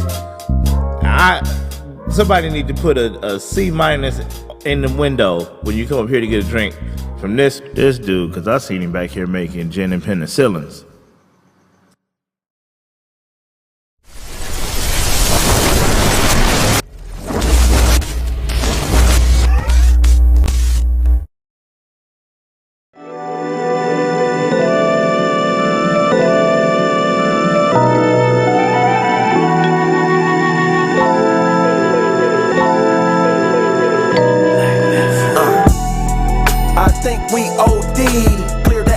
Some trees until we OD. I might move a little fast and didn't plant no seeds, but I'm man enough to say that we OD. I think we OD'd. Clear the air like some trees until we OD. I might move a little fast and didn't plant no seeds, but I'm man enough to say that we OD. When I buy it, you buy it, but ain't nobody selling shit. Jealous of the fetishes when ownership's the medicine. Do the things that boomerang so you can leverage it. Shit gets hairy, be a wig and get ahead of it. Miss you, say you bored, we not on one accord. Arguing and fighting, damn near mopping up the floors. That lesbian sex shit ain't free. She gon' have to pay you, cause you got to pay me. And we keeping this in order. Can't be a dime without the rest of my quarter, cause I'm never there, sorta. Before me, it was a bunch of weird niggas around you hobby shop till I broke the board, I'm karate chop. And I'm really not into violence, interpretate the silence as prizes. And I'm really more into vibing, you perpetrating Simons or Hymens. I think we OD'd. Clear the air like some trees until we OD. I might move a little fast and didn't plant no seeds, but I'm man enough to say that we OD. I think we OD'd. Clear the air like some trees until we OD. I might move a little fast and didn't plant no seeds, but I'm man enough to say that we OD. My neighbor Dan lost some weight, but he ain't came too far. Hit that alarm 1,500 times a day trying to show you his car. And we both know he's proud of it. Go off and dance some of that clam and watch him chowdering. Cause you could be with the miss, but without a bitch. The with is the money and without is the glitch. You're paying her to leave, if she breathe, you should trip. Miami, the Grammys, New York, a trip. I'm searching for emotion, but all I know is logic. She wants to be my girlfriend, I show her like my closet. Cause we could be close and yet still remain strangers. Leave that where you from shit to them gangbangers. I'm highly advanced, the message in the dance. Some of y'all wear the skirts while those of us wear the pants. You wanna know the difference? It's really not explicit. It's when a nigga talk to his bitch, shut up and listen. I think we OD'd. Clear the air like some trees until we OD. I might move a little fast and didn't plant no seeds, but I'm man enough to say that we OD. I think we OD'd. Clear the air like some trees until we OD. I might move a little fast and didn't plant no seeds, but I'm man enough to say that we OD. Believe that. Grinding before I get it. Bring my niggas with me, ain't no limits to the ceiling. Out here touching digits. Hoes showing love, but please don't catch no feelings. Riding with that thumper while I'm thumbing through these millions. Hunting to feed my children. Lying in the jungle. What up, my man? What's your name and where y'all from? Oh, man, you know it's Jay Hub from Compton. Okay. All right, that's what's up. What's your name? Where you from? And Walt, man, I'm from the IE, baby. That's how we roll. Yeah. IE's a big-ass area. What part? I grew up in Ontario. All right, cool. That 909 life, baby. All right, 909 life. Yeah, man. So what y'all about to get this game on? What's on the line? What's the stakes? We can do 1,000 a game. 1,000 a game. Oh, Run 3 games. Run 3 games. You got that much space? Whatever half man slash amazing player coach. What are you doing?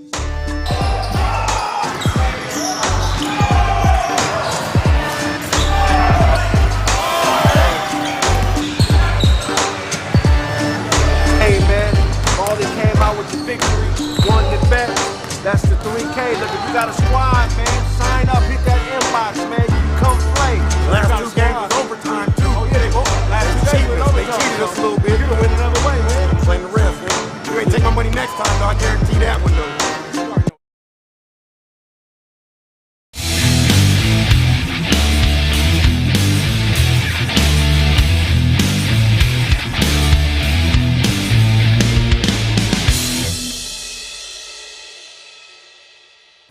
Hey, this next competitor, man, one of my partners, man, I want y'all to make some noise for Big Ja. I think we OD'd, clear the air like some trees. You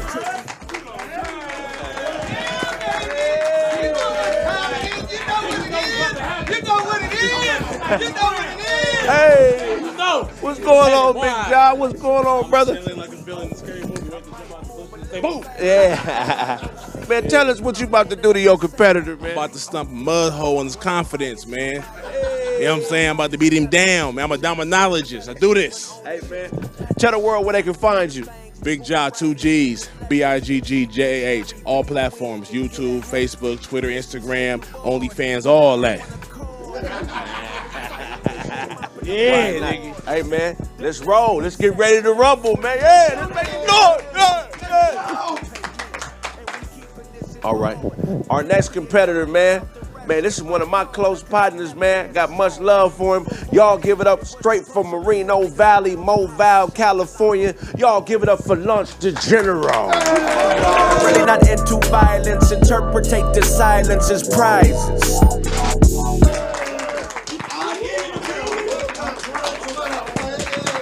Hey.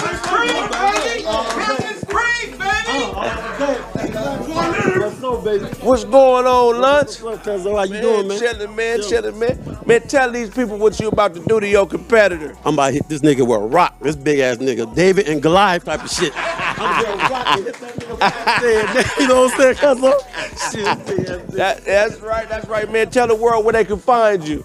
Check me out, Lunch the General. That's Lunch, THA General, Spotify, Apple Music, IG, and wherever else. Pornhub, too, if it's on that motherfucker. You know what I'm saying? Check me out. Let's get ready to rumble! Let's get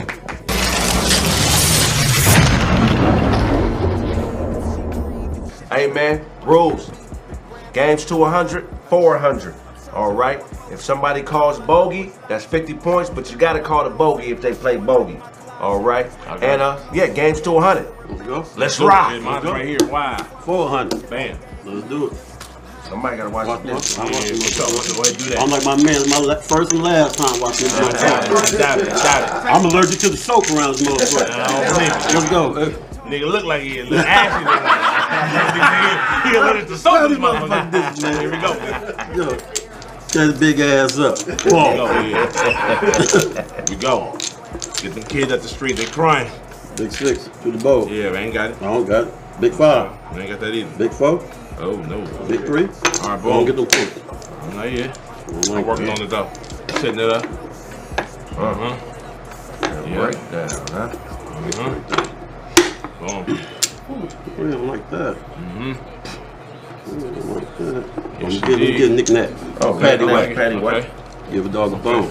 Give Big John the ball. Let me get the same thing. Oh, but man. plus 9, 5. 10 to 5. 10 to 5. Okay, Y'all okay. forget to mention. Let's see. Ooh. Take it. Mm-hmm. He running away. I see it. Serious. Yeah. Yeah, getting serious, though. Serious. You got no fire, huh? I see you run away. Don't put it like that. We're gonna do it like that. Treachery. Mmm. Go ahead and do it like that. Okay, I'm gonna go ahead and jump on this. Yeah, real I'm quick. gonna get it like that. Alright, it's alright. We're gonna get it like that. Boom. Oh. That way. Oh, Like wow. the fire, Yeah, huh? bring it back there.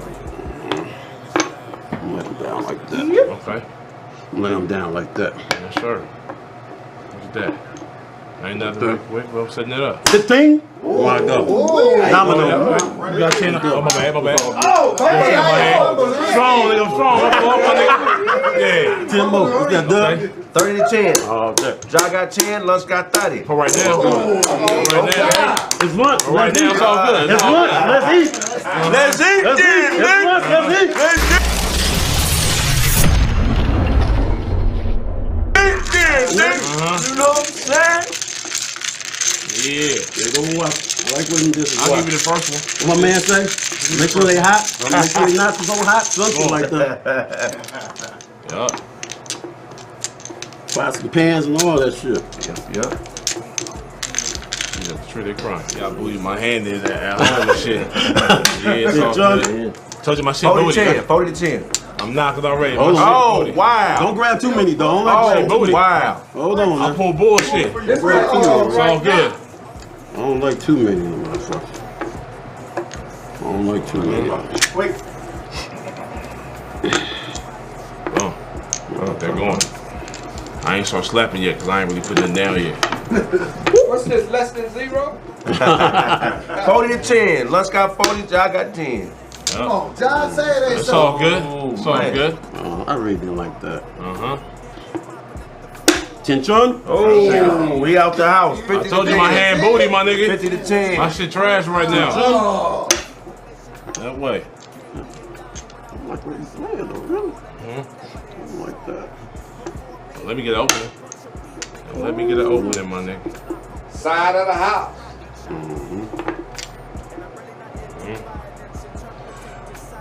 Dime!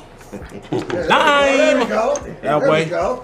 Yeah, that's bigger than good play. Yeah. Oh, okay. I said don't let me get an opening.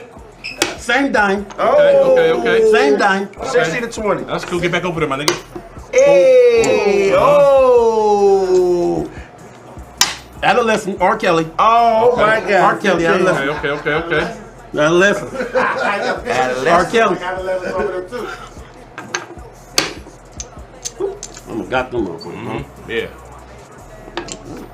Yeah, here we go. Here we go. Wow. Okay.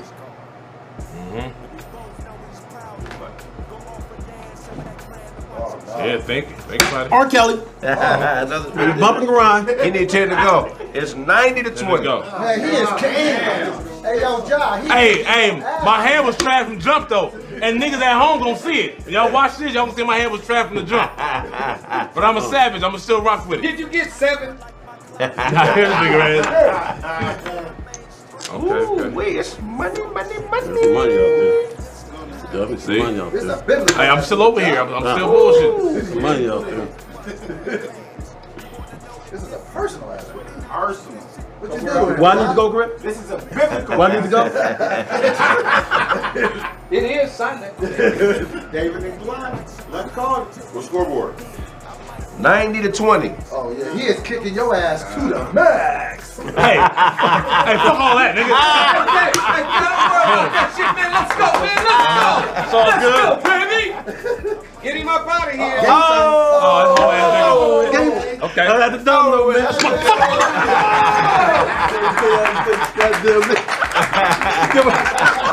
Bad dealing. You shoulda took your bitch ass home and been rich.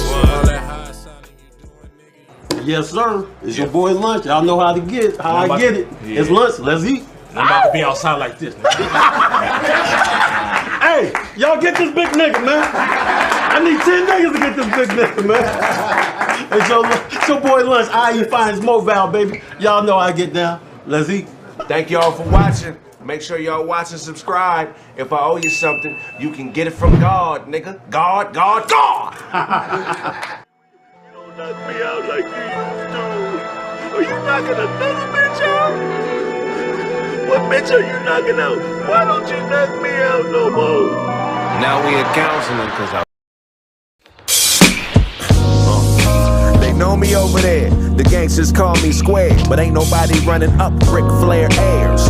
Fake fight, rape type, test them hairs. DNA will pray, extend pairs. Cut off too many niggas wearing Jordans. Equal testimony recording, so run off and go get fly and kill them all like COVID guy. Cause every real nigga knows it's why. Black is beautiful to me, this is all I see. It helps my cheek. No more buying bricks, I only buy IPs. The jack of man gon' starve and need to buy IVs. I'm not a street nigga, that's repeat nigga for defeat nigga. I got a Kevin Hart, so let me explain. This black on black is bum clothes, we need a change. So lighten up a tad bit and laugh at my pain. Hey, I'm talking to you, bitch, pull me a trick. This woman is cute and this one here need a shrink. I see it all coming, so I know when to blink. Take a bump with this white girl, so you know what to think. Or get slapped with a loose glove and then hang up a mink. I'm not a pimp, I'm a prophet. Since life is a bitch, I tell that hoe when to stop. You know shit, well if I owe you something, you can get it from God. Brother, you're a god and it's my favorite earth. At war with these mortals, never wager thirst. Make her taste it first. Finger dipped in slurp. If pussy smelled like a gator burp, that's where danger lurks. Look, man, Lena's damn near head round, hit the brakes and pause. You are not a tough guy. Those withdrawals cause nausea to body aches, closing walls. Pistols pop for addiction, exposed to cause. Throwaway shooter, you'll be dead in a week and I'll be in Bermuda. Coded calls, easy puller, leave if not constructive. Nearly fuller and forklift courtship. Unload your problems and force fit chords. You can't talk while I'm talking. She likes to spend money. Dorset, poor chick, surprise her with financial advisor. Foreign cage, I'm talking to you. Bitch, pull me a trick. This woman is cute and this one here need a shrink. I see it all coming, so I know when to blink. Take a bump with this white girl, so you know what to think. Or get slapped with a loose glove and then hang up a mink. I'm not a pimp, I'm a prophet. Since life is a bitch, I tell that hoe when to stop. You know damn well if I owe you something, you can get it from God.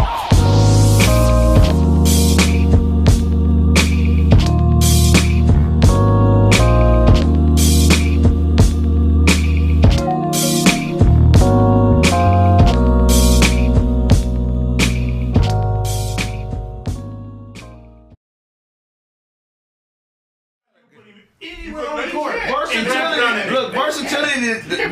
You could be a better all-around player and not be a better player. That's true. That's true. You can. Yeah, because LeBron's a better all-around player than Jordan, but Jordan's better. Odom better than Kobe Bryant. But he's a better all-around player. I'd rather have Kobe on my team. LeBron did more all-around. LeBron played all 5 positions. I can't lean on we back on? Yeah, like I can lean on Kobe. You said what? I can't lean on. Hey, you know it's back on. Like I can lean on. We're back on? Yeah. We're back on. Okay. Look, Giannis, he can't do a whole lot, but the shit he does is greater than all the shit combined that Ilgauskas can do. Yeah, for sure. Exactly. But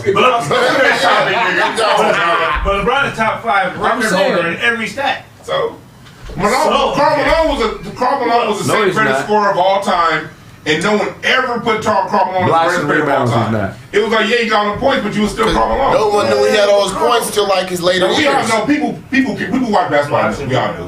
We don't care about casual fans what they think. Right. People who watch basketball knew. Right. And but no one was still like, yeah, he's one of the greatest power forwards, but we all knew Karl Malone was dust when it came time to win, so it was like, so fuck him 36,000 points.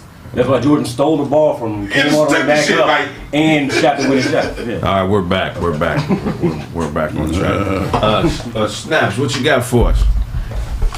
All right, let's do it. Let's get into some tree talk. legal marijuana sales in New York by the end of 2020. State officials say that it's highly possible. So those out there in New York, by the end of 2020, you'll be able. They're saying that it's highly possible you're able to grow and sell marijuana in New York. Wow. Also, if you had a marijuana history, meaning legal history, 2020? 2022. Okay, for sure. So have you been arrested and went to jail for If you've been marijuana? arrested in the past, or you have a history or record for marijuana, you can also sell and grow marijuana in New York. So shout out to New York for that. Cali, it's a zip code thing.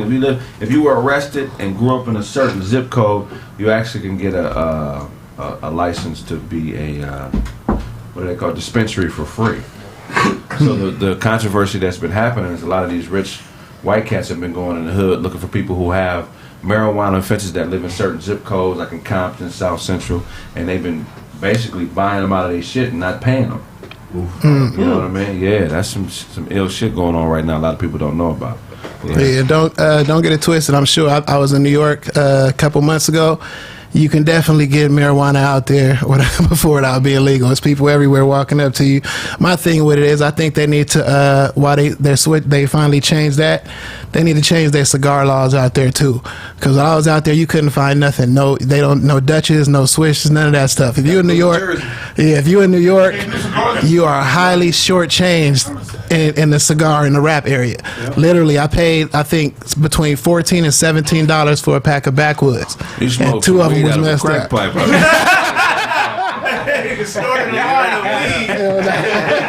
That was God trying to tell you to start smoking backwoods. So yeah, no, and I don't smoke back. I'm saying I don't smoke backwoods, but that's all they had out there. I found a grab a leaf in like Staten Island somewhere. Yeah, you gotta go to them little bodegas. They'll sell them like under the table type shit. Yeah. So just make you in New York, just make a bong out of an apple. No, we don't smoke bongs anymore. Oh, not out of apple, bro. Street talk here. I mean, I was going. Thank you. Nice. That's what you did there. We all some other shit. All right, so shout out to New York. They finally finna get that. Also, while we on Tree Talk, man, free Brittany Griner, man. Get her up out of there. She's a raper, nigga. No Russian Sally, nigga. Raping niggas. Keeping her selling the business. They got her in the men's joint. They making the trannies fight Ukraine. That's right next door. Nigga, Yeah, that's same true. line. Yeah. They better not put her in that man's joint. Now she's gonna come out with a birthday. She's gonna be pregnant. Yes, that's right. Good old mixed baby. Her wife's gonna be upset. You think she got some good pussy? No. Nah. Hell nah. Trash. Why? Why's it trash? Just look at this. She's Brittany Griner, man. Yeah, she might throw it back like a dude. I mean, she grinds that pussy. No. No. That's too far. You know your line was. Okay, I'm just going. That's the line. I just picture shit on the pool. Brittany Griner will rape you, Otto. Ain't no rape with a nigga that want it. You got me down. I'm down. I can't move. I'm here for it. That's all you gotta say. I set myself up for this. I just got my passport. I come visit you. Yeah. I think she's gonna be locked up for a minute. Yeah, she been in there over a month. She basically. You think she can get you the wine? What? Brittany Griner. Nah. You her seller. You don't think she can take it from me? All right. She's a woman, guys. Pay your sleep. You saying there ain't no woman out there that can take it from you? No. It's one woman out there that can. No. UFC? It's a woman out there that can. The cyborg? Shit. No. Nigga, Layla Ali can take it from you. Yeah. Oh, boom. She hit you with a hat.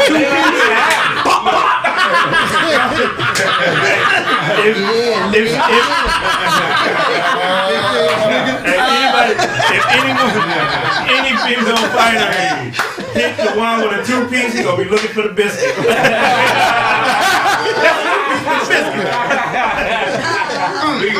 You know, you'll lose the fight to Cynthia Cooper. I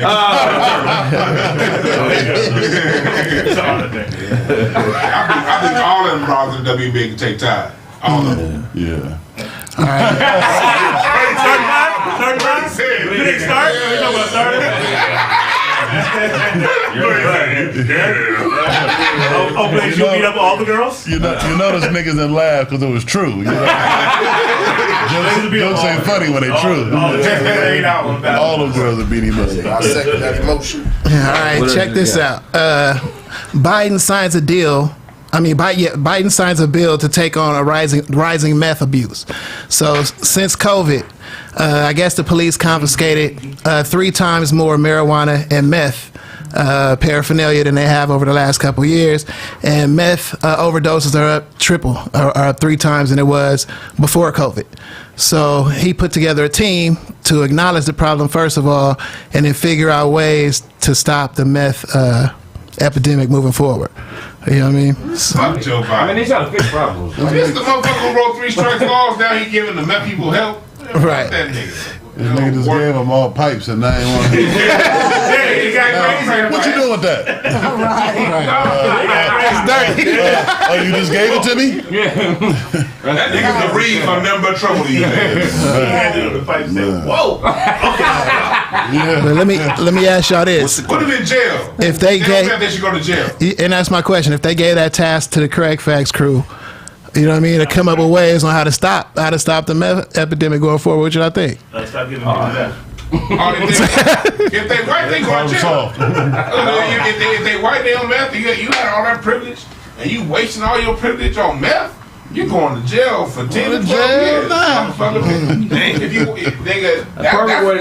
happened to niggas back in the 80s. So but that ain't stop them. It ain't about stopping them. It's about being fair. Perfect way to stop drug use is put it in the ass. If you got to do it out of the ass. A lot of people want to opt out. You want to do it out of ass. You just sobered 3 niggas up right now. I don't fuck with switchers no more. No more wine. Ain't no more blunts. It's a little ass. You gotta do it out. Put your lips on the ass. I had it already. You gotta put your lips on the ass, huh? Gotta stop it off, man. Yeah, man. That's a new. Motherfuckers don't want ass more than they want to be high. Man. You gotta put an ass to your face to get high. Yeah. I opt out. So quit. Motherfucker. What you got for it, Blaine? I ain't smoking this shit no more. So we got a woman in San Francisco suing the police department for she was sexually assaulted, and she mad because they used her DNA in this assault to link her to a past crime. So she committed a crime, 6-8 months ago. She was raped 2 weeks ago, and they used that DNA from the rape kit and said, "Oh well, shit, this is the DNA." You know what? I can't test for that. I ain't here for this. I didn't come here for this. That's fucked up. You get raped and then you get raped and then you ruin your reputation. Right. You know what I'm saying? You ruin your reputation. Let me. I said I ain't here for this. But you still $72 worth of shoe. She was probably. You know you got raped. We got to take her to jail for this petty theft. She was probably cooperative as hell. They was like, "Can we speak with you for a moment?" Yeah. Hell yeah! I saw all of them. You found the suspect. What do you mean, me? This room right here. We'll be right with you. No, we found Earl. It's cool. We cool. Yeah. I can go now? Just came back. We can talk to you. Right. So what do you think of that though? I mean, like, is that That's crazy. That's why that DNA shit, man. Man, that's crazy. I don't know, man. I think if I didn't get caught for the crimes, You know what I'm saying? And my DNA tell on me that I shouldn't be. I have to go to jail. You know what I'm saying? How disrespectful It's is the, it? How disrespectful is it for them to not talk about the rape? Right. Like, yes, I already know, but fuck that. Fuck all we that. want to talk about something else. You know? Like, we found your rapist. Yeah. It's the nigga you robbed the bank with, motherfucker. What crime trumps rape besides murder? I don't know. But they gonna knock 3 weeks off your sentence? You got raped, man. So you got October instead of November. But think about it though. Somebody's sitting around short something because she committed this crime. So somebody like she raped me of my savings. Right. You know what I'm saying? Does her physical rape trump that? You know what I'm saying? Whatever she stole, the people probably had the insurance coverage, and I ain't never gonna practice. That's a big assumption, man. Is you that know? karma? Yeah, That's fine. I'm not gonna go there, Craig. It's cold when karma happens before. Right. You feel what I'm saying? I mean, that's cold. Yeah. Karma finds a way. So whatever she did, I ain't gonna do it because I don't want to get raped. That's how you stop crime too, and drug use. Ah, yeah. Yeah, right, nigga. If you Rape. we catch you, so we gonna send you somewhere. Yeah, we gonna see you somewhere. We gonna change some shit up in your life, nigga. Yeah. Go in that room with them over there. Yeah, cool. We'll be with you in a minute. You know You know who could take you, Craig? Oh. Remember Dot on Married with Children? The chick he starts getting out Bunny's face, and she that slow chick. Yeah, you think she can take you? I think she could take you, bro. Oh I man. think Dot from Married with Children can get you. I think Leslie Jones would tackle you, Dewan. Leslie Jones. The lady from the Popeyes chicken commercial will get you. Oh yeah. Who's that? You see my commercial, nigga. Nah. Oh, she. The lady is nice. Yeah. She nice. Remind you of your auntie. She nice. Remind you of your auntie. I let her talk. She's a nice woman. Who gonna get Sunny? What female can get Sunny? Lori Lightfoot. Lori Lightfoot.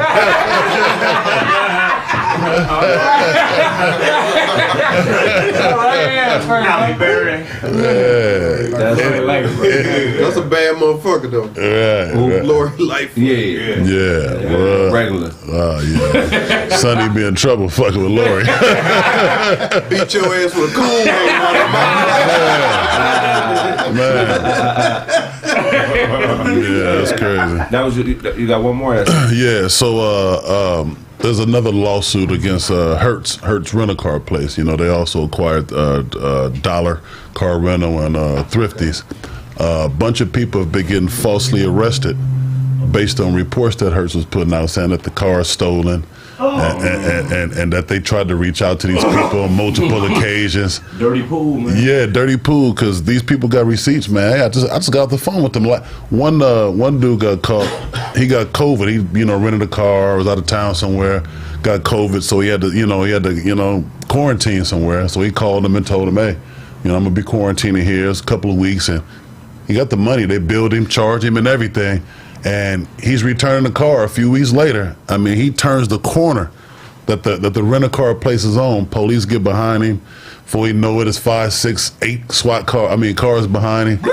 Yeah. Why the police get behind you? Shouldn't they get in front of you? They want you to run. Yeah. They want you to run. They antagonize you. Finish doing what they're going to do so we can run it all They should get in down. front of you and stop and slow you down. That's really how a traffic stop should go. Yeah, then all you do is turn around and go the opposite direction. You'll go in reverse, no traffic. When you're on the football field and you're chasing a receiver down, do they run in front of him and stop and try to slow him down, or do they come from behind and put the cuffs on him? But what I'm saying is, it's harder to get around you. What you don't want to do is turn your back to a motherfucker that you're about to walk up on his car. Right. You don't see him though. You don't see him from behind. Okay. You pull in front of him and get out your car and walk backwards. I'm down here, fam. But it's more dangerous for the person being pulled over because they got to go back into traffic. So if they try to escape, they got to go back. If I'm behind you, it's an open pathway. If I got more motor or more driving skills than you, I got a better chance of getting away. If we're both doing 80 miles an hour and you get in front of me and we're doing 80 miles an hour and I stop and turn around, you're going to be sure you're going to wait behind me. But I'm saying you can keep the same procedure. You get in front and then put your lights on. You feel Man, shut your back ass up. He's not chasing me. That's what I'm saying. That's how it is here in the 30s. The traffic stop from behind is a big reason why a lot of people are dying, because there's an anxiety about a motherfucker getting away when you're behind them. If you're in front of them, it's a little bit more control and a little bit less anxiety. I disagree. They put them goddamn bright ass lights on you. It's like a wall in front of you, fam. Right, like, right. They blind you. It's a whole psychological battle from the time that they hit them. From the time they hit them lights to the time you pull your license out. They got you psychologically on lock from that moment on. One more with the light. What if the light was flashing from the front as opposed to the back? It is. The perp wouldn't be able to see shit. But Like it is mirror hitting the mirror. headlights. It's hitting the mirror. So it's shining back into your face. Exactly. What you're talking about, they already know who you are when they pull up to the car. Before they hit the lights, they already know who you are, where you live. Yeah, they all scanning that. your plates. So you don't think it's flawed to start off at a disadvantage? Being behind somebody is a disadvantage. The probability, there's too many different probabilities. So that's why you have a backup car to. Yeah, I was gonna say, when you get pulled over, only one car shows up. And then it would be easier to pull people over because they wouldn't know that they were being pulled over until you were already in front of them. You understand what I'm saying? If I'm in front of somebody and I put my lights on, I'm already in a dominant position. If I'm starting off, Nigga Craig just peeing in the pool right now. Worst stop ever. Like you have no arrests, you have no tickets. Like, I'm in front. I'm doing new shit. If you don't see the cop car till they get next to you, you deserve to get pulled over. Yeah. You should see that motherfucker 10 cars back. And then why is there colors? Disoriented. To separate themselves. Like the black and white, that shit is stupid. It's a uniform color. They kill whales, sharks. Okay, that's the psychology behind it. Yeah. I'm high. We're gonna keep going. Well, they should come at a they should actually approach at a 90-degree angle. They should come from the side, not from the front nor the back. So it's a T-bone car. Yeah, just smack motherfuckers off the road. Yeah. Bitch, you right there. Stop. They should see the pit maneuver. The pit maneuver to stop. Lights was up, right? This is your brain on drugs. I'm trying. We keep going to everything around this motherfucker. Right. Motherfucker, 90-degree angle. Mimi ain't got no time. What you got for us, Mimi? You said Mimi? Yeah, you know, it was Mimi's birthday or something. Okay. It was Take a shot for a birthday. Yeah, we're gonna take a shot. We got some poppies up in here. And shoot, hey, if you guys haven't had poppies, you gotta go to poppiesbourbon.com. Yeah, it's smooth. It's the poppies. It doesn't have a bite. And make sure you tell them Kraig Facts sent you, because that's who sent you. So look, y'all, I want to talk about these haters. You feel me? You out here doing your thing. You living your life, doing what you do, and they watching you. They trying to do what you do. They hear your joke. They want to copy it. They see the moves being made, and they want to duplicate your style. Yeah. I get tired of that. Don't you get tired of that, place? Yeah. Man, there's a bunch of these copycat motherfuckers. Ain't nobody copycat them glasses. You know what? I think somebody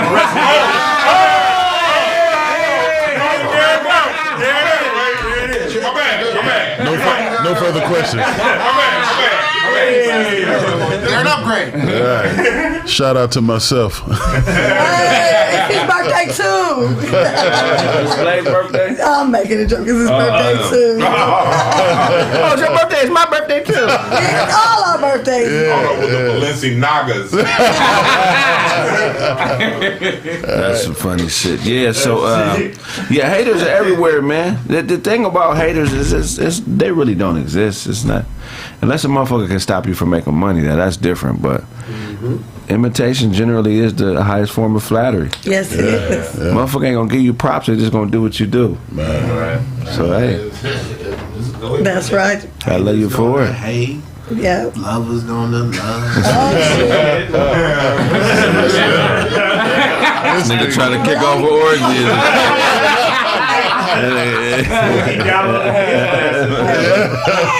That ain't happening in here. Hey, this is the wrong room, nigga.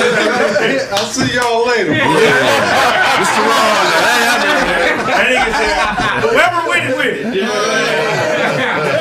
Y'all be great. And then Arnold pulled that, zipping his pants out. Let me go ahead and crack it off. He think he can crack off. Niggas in here shy. Niggas trying to crack it off in this wrong room, nigga. This ain't that type of room, nigga.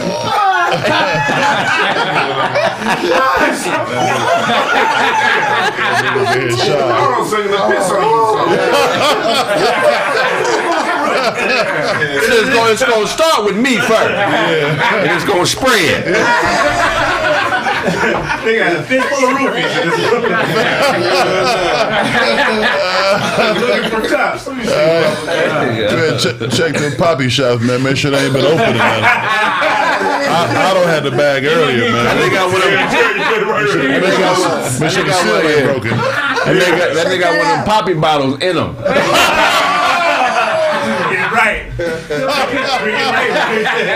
I got poppies on me right now. Who want a shot? Who want a shot? I got some poppies in me. 2, 3. 2 or 3. That's the horse thing. Poppy squirt. Yeah, poppy squirt. What you got for us, Sonny? Oh shit! All right. Mine's real quick, little pop culture bullshit. But Craig's boy decided to stick with the lie to the end. Jussie Smollett. And it looks like he got 150 days in jail. Oh, really? Yeah, yeah. And as he was leaving the courtroom, he started yelling out, "I am not suicidal." Believe me, Jesse gonna be alright. He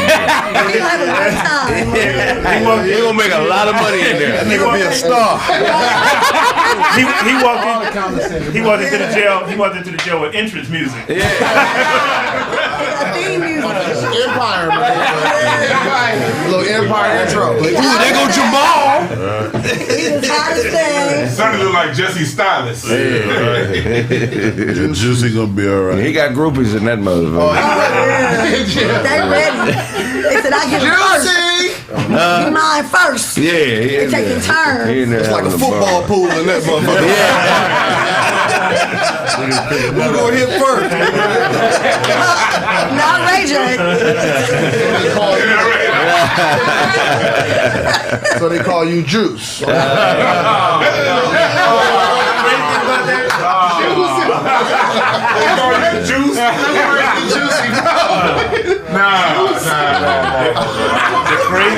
The crazy thing about somebody wanting to go first is somebody want to go last. Right.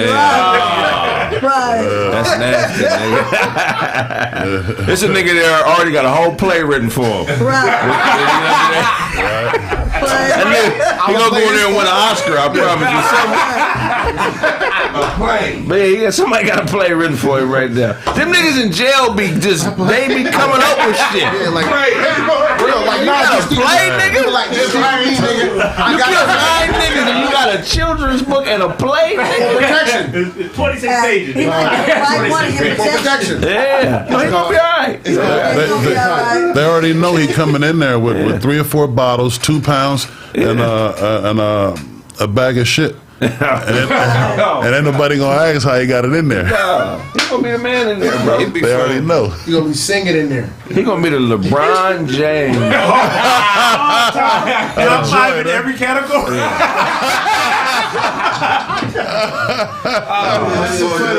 white boys gonna like him, the Mexicans gonna like him, the blacks gonna like him. Best all around hooper. Be hooping like a motherfucker there. Shout out to Jesse Smollett. You still a black man. Still a black man. Keep your head up, man. That's right. If that works. Yeah. He was true. That's all. You got something. Yeah, hopefully the LGBT people ready to come help. Well, that's what they vote. You know, they're not going to the pen. I was saying, hopefully the LGBT. He claimed the LGBTQ sense, so hopefully they got him, Jesse. They got you. That'll help us. They should put him in there. They stole the fist, so they can take it. They can take it. He gonna take the fist. Hey, here you go. What you think will happen if they put him in there with Brittany Griner? Brittany Griner gonna take that ass. That's one thing I know she can get. He's fucked. He gonna have to take a plan B in the morning.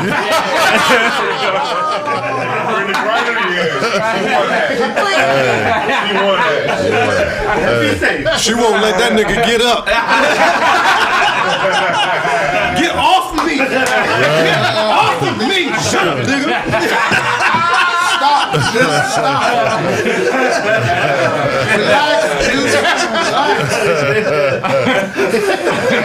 She gonna hold that nigga and fuck him standing up.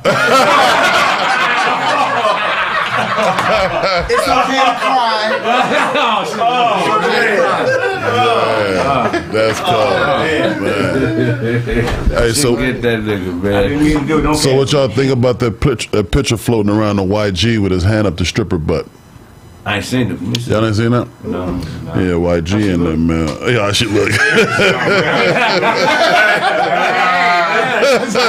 Party, you party. What do you mean? What do you mean his hand was up her butt? Like he was fisting her, or what do you mean? It was a female, right? Thumbs up. Like it's Yeah, normal. it was a female. You gotta ask these days. Just make sure. Look it up. Yeah, man. Yeah, that's beautiful. Yeah, but she gonna be asking for some money next week. Yeah.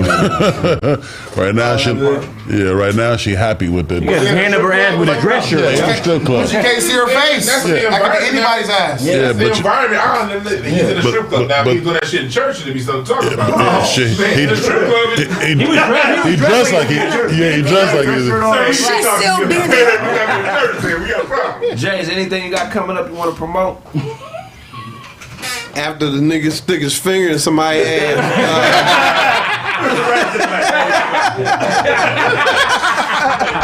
Right after that, huh? That's a segue. That's a segue. All right. What would be really dope, man? I got a late night show that I do on YouTube, the J Phillips live channel. You see the joint down there. Wednesday nights, it's live. It's dope, man. I got all your favorite comics come through and rock out. We got normally 4 comics and a special guest every week. It's fun, man. 8:30 over on my page, man. Come over there and check it out, man. I just started the page not that long ago. Thanks to Kraig, he was one of my first guests on there. It's dope, man. So come by, check that joint out, man. I would love to have y'all come through. Yeah, that's dope, man. They full of live. Yeah. Man, Snap, tell them where they can find you. Yes, sir. Penn Roethlisberger, Snaptastic _Penn on IG. Keep looking out. That Dina Collective album is on its way. It's coming real soon. You think you write all the time? Well, I write more. Yeah, straight up. You already know what it is. Bad Boy Blaze. Shout out to myself. OOBLZ at Instagram. Holla backwards. Peace. Hey, y'all, go to my YouTube channel, Keeping It Real with Mimi, or get you some poppies. Make sure you tell them Kraig Facts sent you. I appreciate the love. Deuces. Hello, world. It's your boy Autobots, man. Tapping with me on Instagram. It's ITS Autobots. Tapping with me and everything else that you can Google up and find. I got some YouTube stuff out there. I ain't go too deep, and if you find it, you find it. Beautiful. No, I ain't go too deep. If you find it, you find it. It's all good. But subscribe to the Kraig Facts too, man. Instagram at Kraig Facts too. Check that out too, man. I think they had 1,000 followers right now, man. Get that up. And love your life, and you did. Real quick, it's your man Sonny in the evening. Again, don't follow me, but hit the like button. Follow Kraig Facts. Follow everybody else on this platform. And keep tuning in. Are you dark in the morning? What the fuck? Nigga, sunny in the evening. Dark in the morning. Anywho, my bad.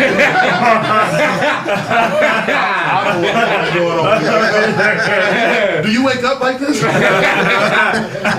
said, touch me in the morning? Right. We'll holler at you after the show. Right. So why you gotta be so gay? Look at that. Hey, what's up, y'all? Black Brew, BLCKBRW. Yo, next week we got a major announcement, so stay tuned. Hell yeah. Yes, sir. They already did it. Yeah. It's on Todd. Uncle Todd Comedy, IG, Facebook, Twitter. What y'all finna do on YouTube? Check my album out. It's called I'm Out There. It's got Left Me in Pasadena on there. It's got Yo Yo, You Only Young Once. Taco Tuesday. Today's Taco Tuesday. Get you some tacos and, man, laugh at some shit, man. I'm out there. Shout out to the I'm Out There Nation. I know you out there. That's dope. At Dewan B on YouTube. Follow my YouTube channel. InCincinnatiStraits.com. The Music Family Tree is coming out real soon. We recorded some new sound packs yesterday, so LiveDrumSamples.com is coming out soon. I had to re-record all my shit. I know like y'all been asking about my samples. I had to re-record them because the quality wasn't right. You got cheese and crackers? Let's not samples. My bad. My bad. Sorry, Dwan. You look like one of the criminals on Paperboy.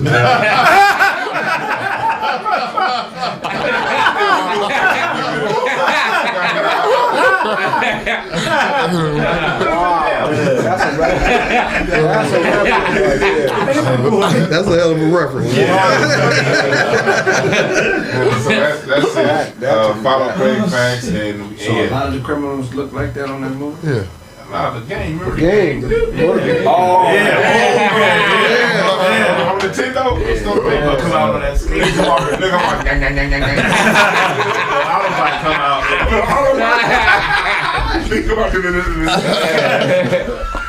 But yeah. But niggas who didn't have That's it. Nintendos, you know what I'm saying? Acting want to be on Instagram while I like this shit.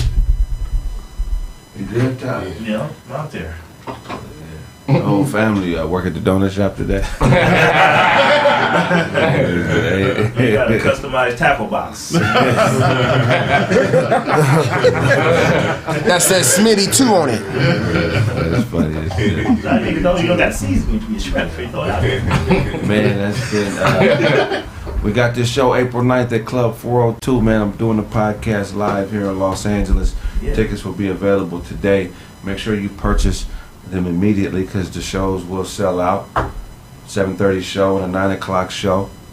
We're going to have a lot of fun, man. Yeah. Not too far from the Staples Arena, like about a mile walk from there. You know what I'm saying? So we're going to have a ball. A lot of special guests. Make sure y'all support if you in LA. And I got some... I'll wait to talk about that. Craig, But yeah. you be saging your hat when you be having upsetting thoughts? Is it sage in it? Yeah. No, sage. You talking about the ash from the sage get on his head? Yeah, I don't sage.